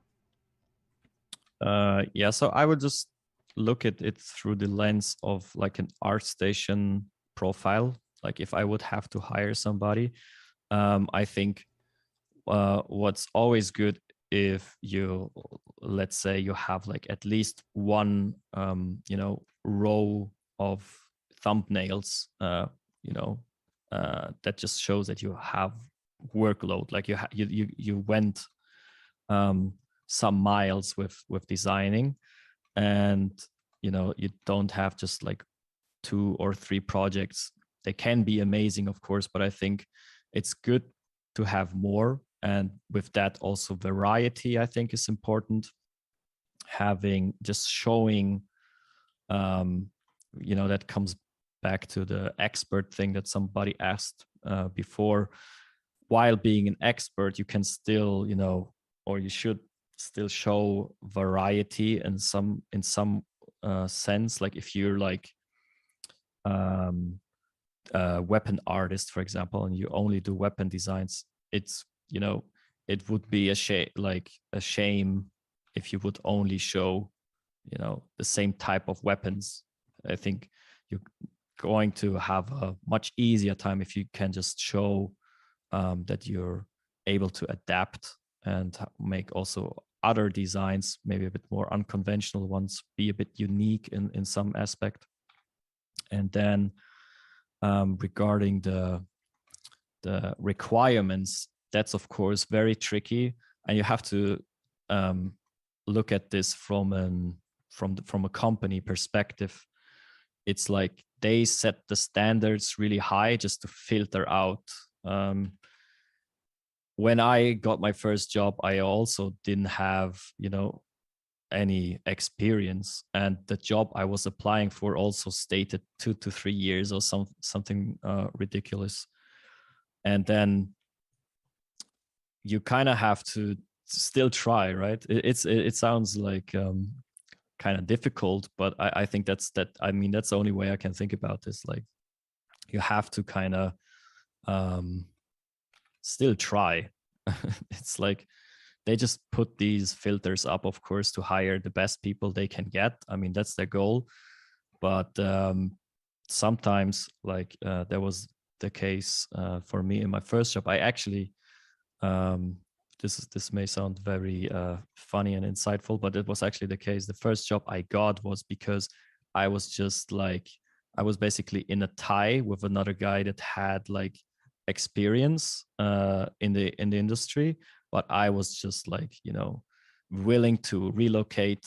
And so, they hired me, over this person pretty much. So Wow. um Yeah, so sometimes it's different factors, yeah, that you might not even yeah, expect. it's yes, exactly. And yeah, I mean, it's a competitive field. You always have to be aware of that, but I think it's so worth it, and yeah.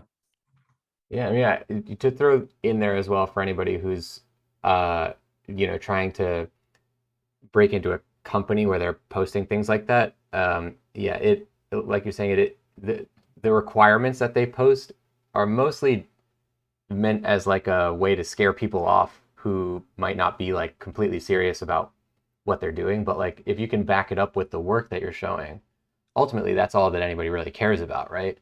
I mean, if you can show a great portfolio with really compelling imagery, right? I mean, Yeah, that's what a company's exactly. looking for. Absolutely. Like if you, what I mentioned, tick the boxes of, you're showing like mileage in your work, you're doing great designs, and you're probably even like out competing some people that already have a job. The fact that you don't have 2 to 3 years, um, like a company would be stupid not to hire you. Also because like sad truth, but I mean they can also hire you for cheaper, because the guy that has more experience probably would ask for more, and that's an opportunity for you. That was also for me the case, like to get a foot in the door.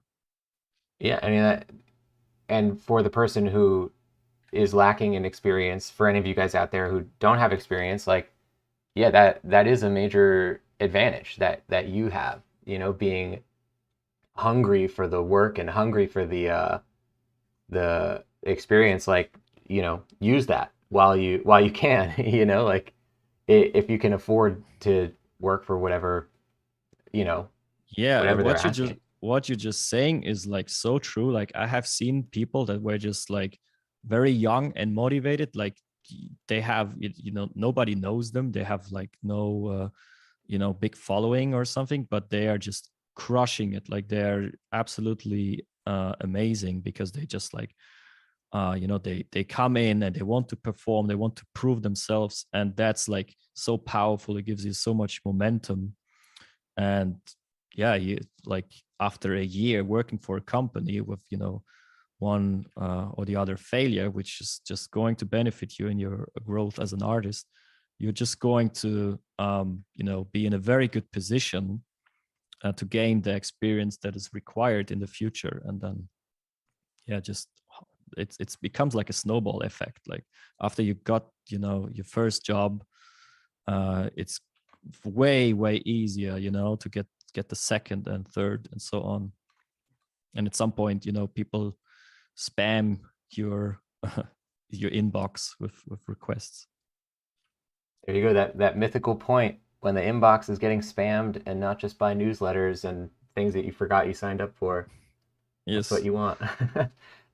So to answer the other one of the original questions as well from Mooney George as a pro, the same thing with hiring people who are hiring applies to in a lot of cases the 2D skills thing. Like Lars was talking about earlier that even a lot of his stuff that seems like it's 2D, he's actually doing in 3D. And ultimately, what the person hiring you cares about is that your work looks good. They don't, unless it's like a very extenuating circumstance, they don't it really care needs about to that. it needs to match also, like to the project.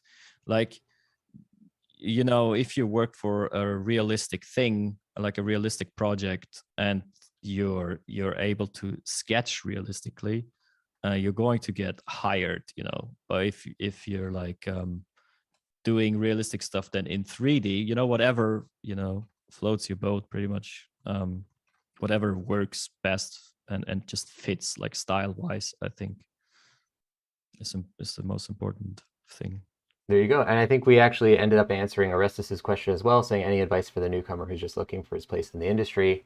There you go. There's Lars's tips about about breaking in and sort of making a name for yourself. Use that hungriness while you got it. Take advantage of that. Yeah, and capitalize on that. Yeah, that's exactly like you said. This is your advantage that you have. Yeah, we on people like me that is doing this now for a bit longer. We have to be cautious to not fall asleep and sleep on the fact that we have a job. Like, we have to always remind ourselves to not fall into the trap on the other side, basically. Yeah, and guys, for anybody who's just tuning in, we're doing a live demonstration right now of the techniques featured in Lars Sowig's brand new Learn Squared course, Hard Surface Design. The course was previously out in early access where people were able to get access to the entire first lesson. Now you can actually get the entire course. It just launched today. So we're celebrating that by doing a live stream with Lars on the show as he does a live demonstration. So we did a few things on today's show. Lars actually live modeled a new head for the concept design that he previously created. He's now, live modeling a whole brand new object for us on the show, and just showing off all of the various techniques that you're going to learn about in the course. So it's an incredible course. There's so much content in it. There's over 12 hours of guided learning that you're going to get during the course, where not only are you seeing, modeling and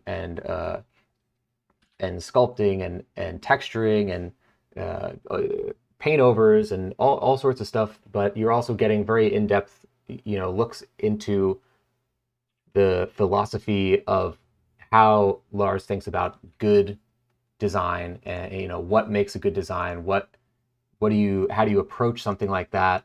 Really teaching you not only how to do exactly what he's doing, but also how to think like he's thinking. So an extraordinary course, and I want to show you guys the trailer again, because anybody who hasn't seen it, you should be excited about this thing. It is an incredible bunch of work that Lars has made.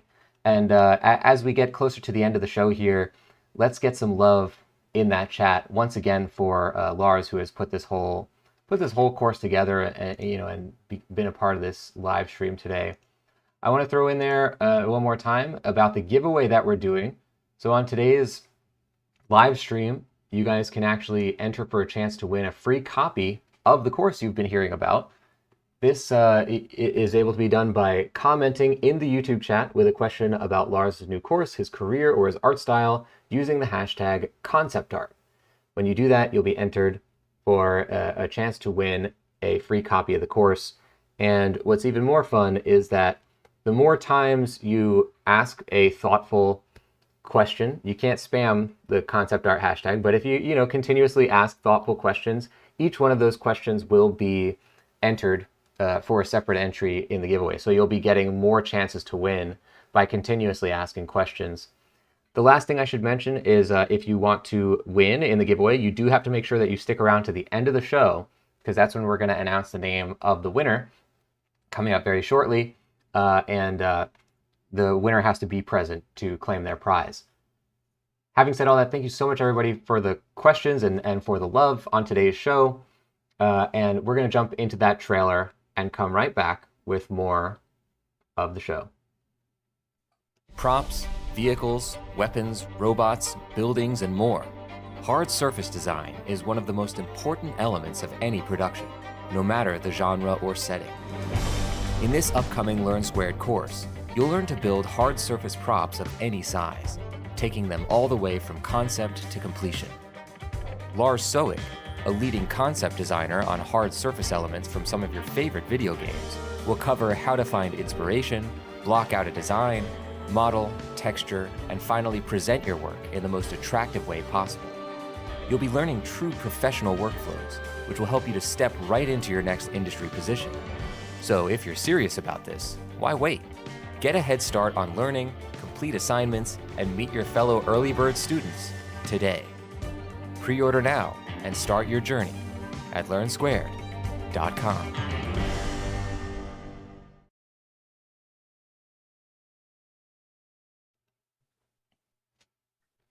Guys, Hard Surface Design is out now. Get excited. I certainly am. Get some hype in that chat. Get some love in that chat. Thank you so much to everybody for your questions once again. I do want to reiterate that we've had a lot of amazing questions on today's show. We've answered a whole lot of questions. Keep them coming because we may have time for one or two more, time permitting. But even if we have not specifically addressed or answered your question on today's episode, it is still entered in the giveaway if you use the hashtag concept art with your question and if it was an eligible question. So don't worry about that. I've gotten to as many as I possibly could, and Lars has been answering as many as he possibly could, but that was a lot of them. And we certainly appreciate that amount of enthusiasm from everybody. So thank you guys. Now, Lars has been working on this incredible piece once again from scratch on today's episode. This is looking amazing, Lars. Can you talk a little bit about this?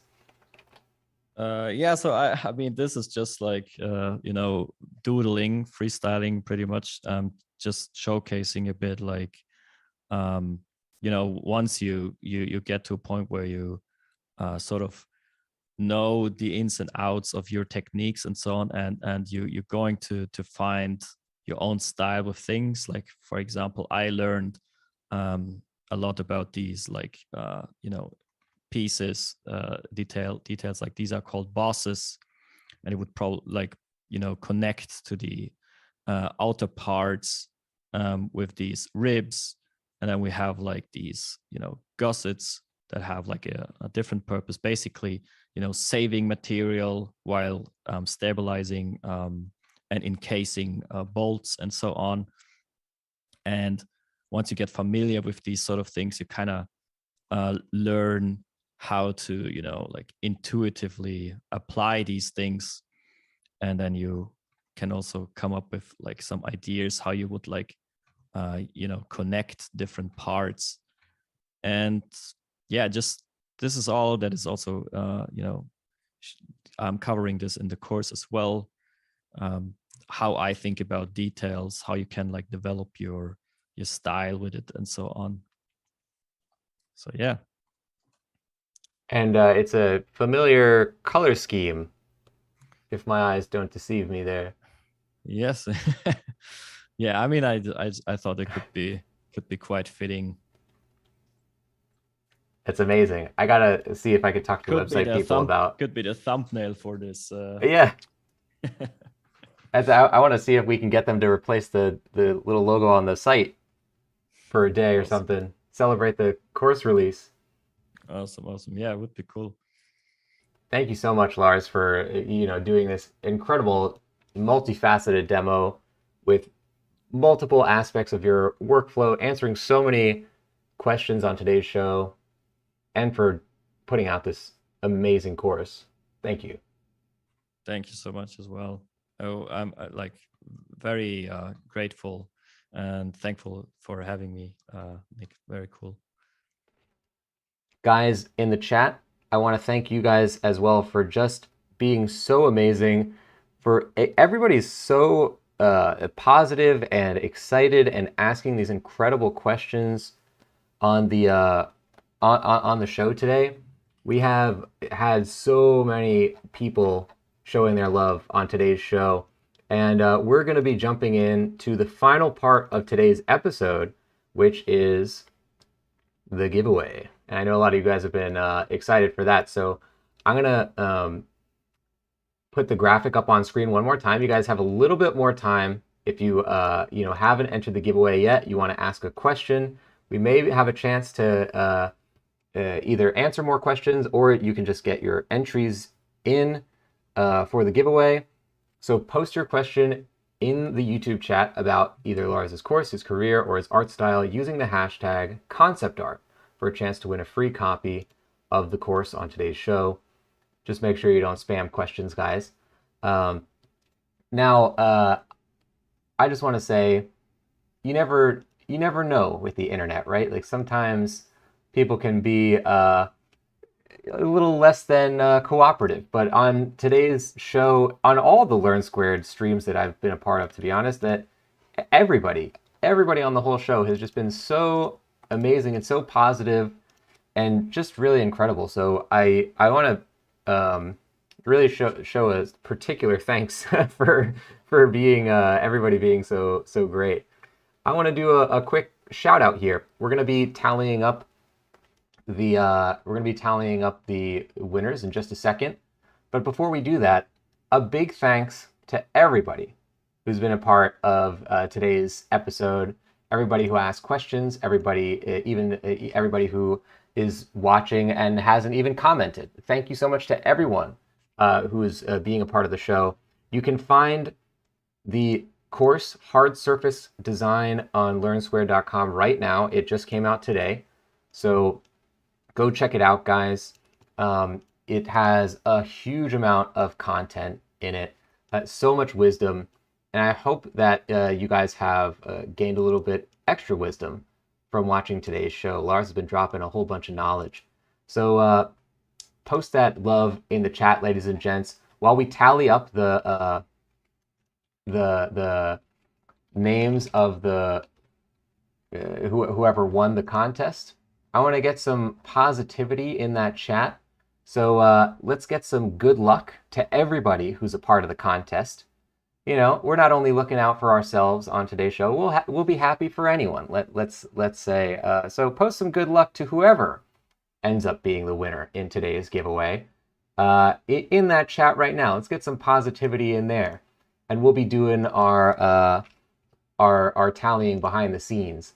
But while we wait for that, while we wait for the people to do that behind the scenes, let me get some love in here for everybody who's a part of today's show. Marina, Maximchuk, Arestus, Kel Villar, Brush Runner, Alberto Boscolo Nolo, Gino Tubaro, Hugo de Moraes. Thank you so much, guys, for being a part of the show. Sile, Minkashi Kaushik, Warren King, Haivan, Tagori Mazzoni, Mert, thank you guys for being a part of the show. Pavel Reiskov, Nathan Kin, GT, thank you so much to everybody who is on today's show. Groshak, Sly Creeper, people whose names I can't pronounce because they're in another language. I haven't forgotten you. Thank you to Mooney Jordan is a pro, YC Lou.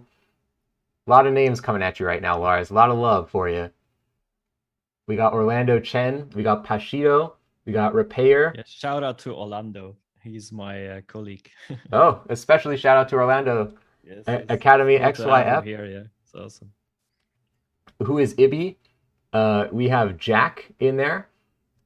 We have so many people showing that love for Lars on today's show. Thank you guys for being a part of the episode. We have here more recently another person whose name I can't pronounce, Lafia. Thank you so much. Eat, sleep with it. Thank you guys for being a part of the show. Rafael Lorero.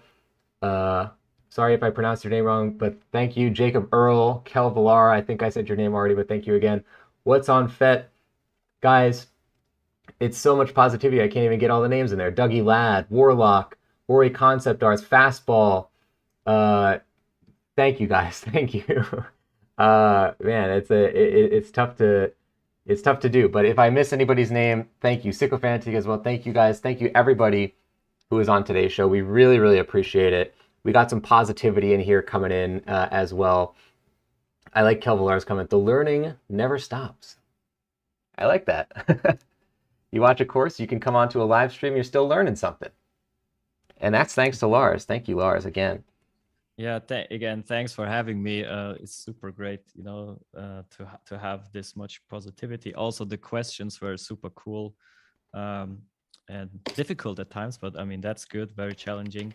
I like that. And yeah, I'm looking forward. I'm happy we managed to, you know, release this beast, which was in the making for so long. And I'm looking forward to the homework and the incredible stuff that people are doing. But also I'm very, you know, looking forward, like happily looking forward to probably connect with new people and have exchanges here and there. And that's going to be super cool, I think. Let me throw in there that I as well am definitely looking forward to seeing what everybody creates from this. I am so excited for that. We got a lot of positivity. The dice rolls, I like that from Hyvon. Good luck, everyone. Good luck. Good luck. Everybody saying good luck. Getting some clapping. Yeah, just some real positivity in that chat. So the way that we're going to be doing this with the giveaway, the tally is in. The random draw is in. I haven't looked at it yet, though. I'm excited as well to find out what happens here. But the way that this is going to work, I just want to remind everybody of the rules. So somebody who posted a question in the chat using, either about their career, about the course, about the art style, using the hashtag concept art has been entered in the contest. Now, the person who wins has to be in the chat, when we call out the name of this winner. So, get ready with your keyboards, ladies and gentlemen. We'll give you a little bit of time to respond, but make sure that you do respond in the chat because you're going to have to be here to claim your prize.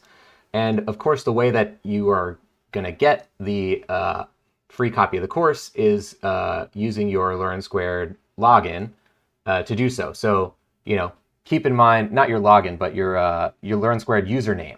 So keep your Learn Squared username at the handy, at the ready. And let's do it, ladies and gentlemen. Good luck to all. Good luck to all. So I feel like we need a drum roll or something. We need a little bit of do one of those. Okay, here we go. The winner of a free copy of Hard Surface Design is Orestes.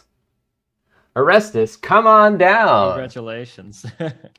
Congratulations, Orestes. Stage. Yeah, the virtual stage. Huge congrats to Orestes for winning this copy of the course. Now, make sure, Orestes, that in the chat, you just respond in there. Make sure that you let us know that you're hanging out. And keep your Learn Squared username handy. I see Orestes in there. Keep your Learn Squared username handy, Orestes. Post your Learn Squared username in that chat, and we will be sending you instructions on how to redeem your copy of the course in due time. So Orestes, you have a little bit of time to post that username in the chat. But once again, huge congratulations for winning the copy of the course. You're going to love it. You got a lot of stuff to watch, a lot of stuff to do. We haven't really mentioned, but there's a lot of incredible homework assignments in the course as well to really just capitalize on all the things you're learning. I think that's one of the most important parts of the course is not just to watch the stuff, but the fact that we have these interspersed homework assignments to really let this, everybody who's taking the course, really dig deep into what they're doing and not spend too much time just watching, really get involved. Oh, Orestes saying my username, also Orestes. Hey, that's an easy one. Love that. Good stuff. Now, Lars, I would say it's time to go, but I just got word in my earpiece here. Yeah, I think we have a second copy of the course to give away. This is breaking news, ladies and gentlemen. The first time that we have done this, we have another copy of Hard Surface Design to give away to somebody on the show. Oh. That is incredible. So we got to get the people back behind the scenes to do the tally again. But guys, don't leave that chat, I guess. Hang tight, and you'll find out. So once again, people who have, this is awesome. People who have posted a comment in the chat are going to be entered just the same way as you were for that first copy of the course. You are entered as well for the second giveaway copy. So anybody who asked that one of those questions about Lars's career, art style, or about the course is entered. And again, a lot of amazing questions. I want to post before, while we're waiting for that, I just want to mention as well, a lot of the incredible positivity for Orestes' winning of the giveaway. Groshek, Eat Sleep, Alberto, What's on Fet, Ori Concept Arts, Pashido, Warlock, YC Lu, Gino Tubaro, so many people posting that positivity. Marina, Jack, a lot of positivity in the chat. Let's make sure as well, ladies and gentlemen, that this time as well, let's get some more of that positivity in there for our second winner. I know you guys are all excited for this, so let's see. I think we have, oh, yep, we do. I think we have another name. Oh, Here we go. let's go. All right, another drum roll. If only I knew how to do a drum roll. We have Ori Concept Arts. Ori Concept Arts, congratulations to you. Let's get some hearts. I'm gonna put some hearts in that chat as well. Congratulations. I think I can do that. Look at that, a lot of hearts in that chat. We have 2 winners on today's show. What an episode! What a show! Ori Concept Arts, post in that chat. Let us know that you're hanging out and claim your prize. That's amazing. So we did so much stuff on today's episode. We talked about a brand new course. We did a live demo, 2 live demos really. 3 if you count the Photoshop section.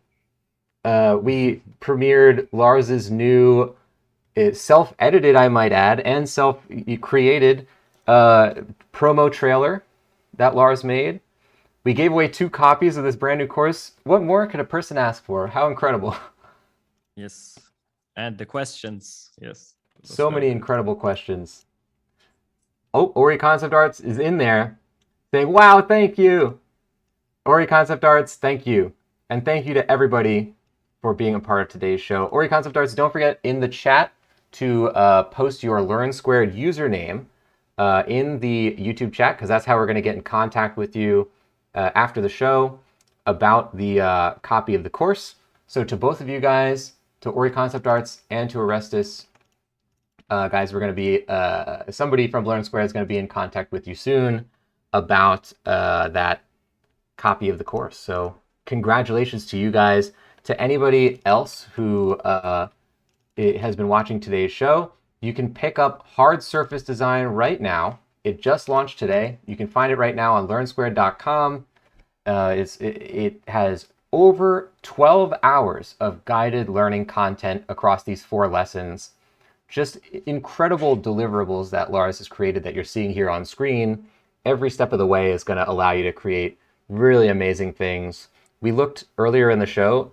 That's another thing we did on today's show. We looked at students' designs from lesson 1 that all looked incredible. Every one of these lessons, you guys are going to be making amazing things. And yeah, you guys can find that on Learn Squared right now. And I'll mention that in addition to the 12 plus hours of guided learning content, you can also find if you ever scroll down to the archive section after the main course videos, we have all of our bonus content. And the bonus content is all unedited process videos. For anybody who doesn't want to see it sped up or doesn't want to see anything skipped over, you can watch the fully unedited process videos of all the stuff that Lars is doing in the course. There is over 32 hours of bonus video content of these process videos. So you guys can really, really just dig deep and watch every single thing that you might have missed out on or anything you wanted to know about Lars's process.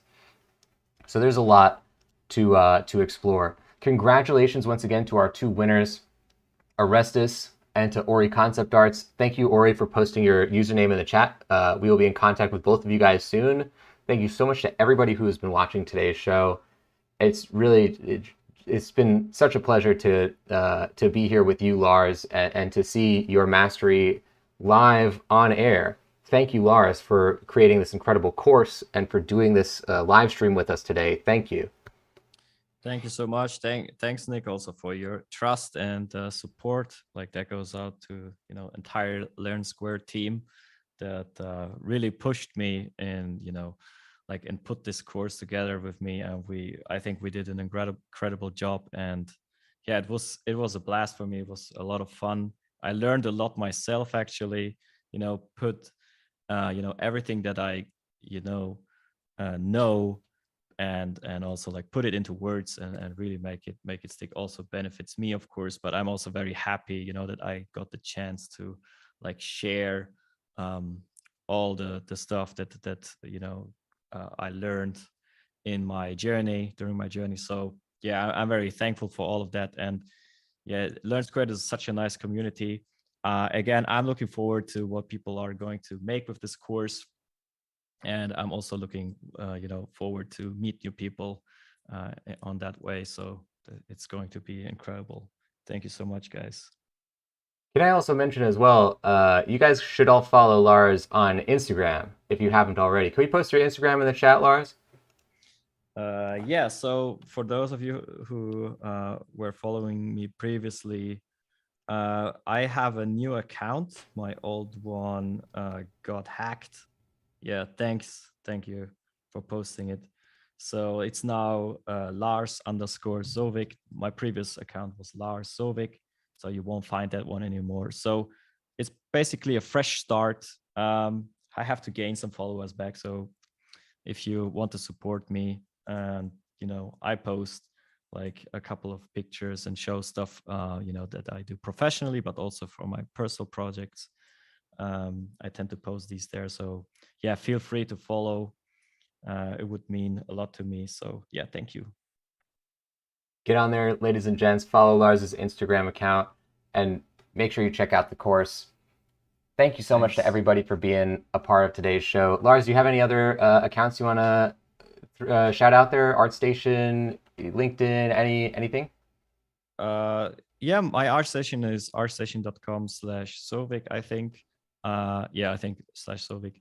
And yeah, other than that, Instagram is just fine. I don't use Facebook, so yeah, that's where you can find me. And feel free to reach out to me through Learn Squared or any of these platforms. Whenever you have something, I usually, maybe I'm not the most responsive person, but I always try to really, you know, read. Everybody for being a part of today's show. We're going to close it out here. If you're interested in hard surface design, I just want to throw it in there one more time. You can find it right now on learnsquared.com. And the nice thing is that the course is launching today, but you can see what other students have already made because of the early access version that we released. So that first lesson has been out there for a little while. There's a few students who have already created some incredible things from that first lesson. So you can really get a taste of not only what is in the course, but also what people have been able to make from it, even just from that first lesson in the course. So ladies and gents, we will see you on the next one. Bye-bye.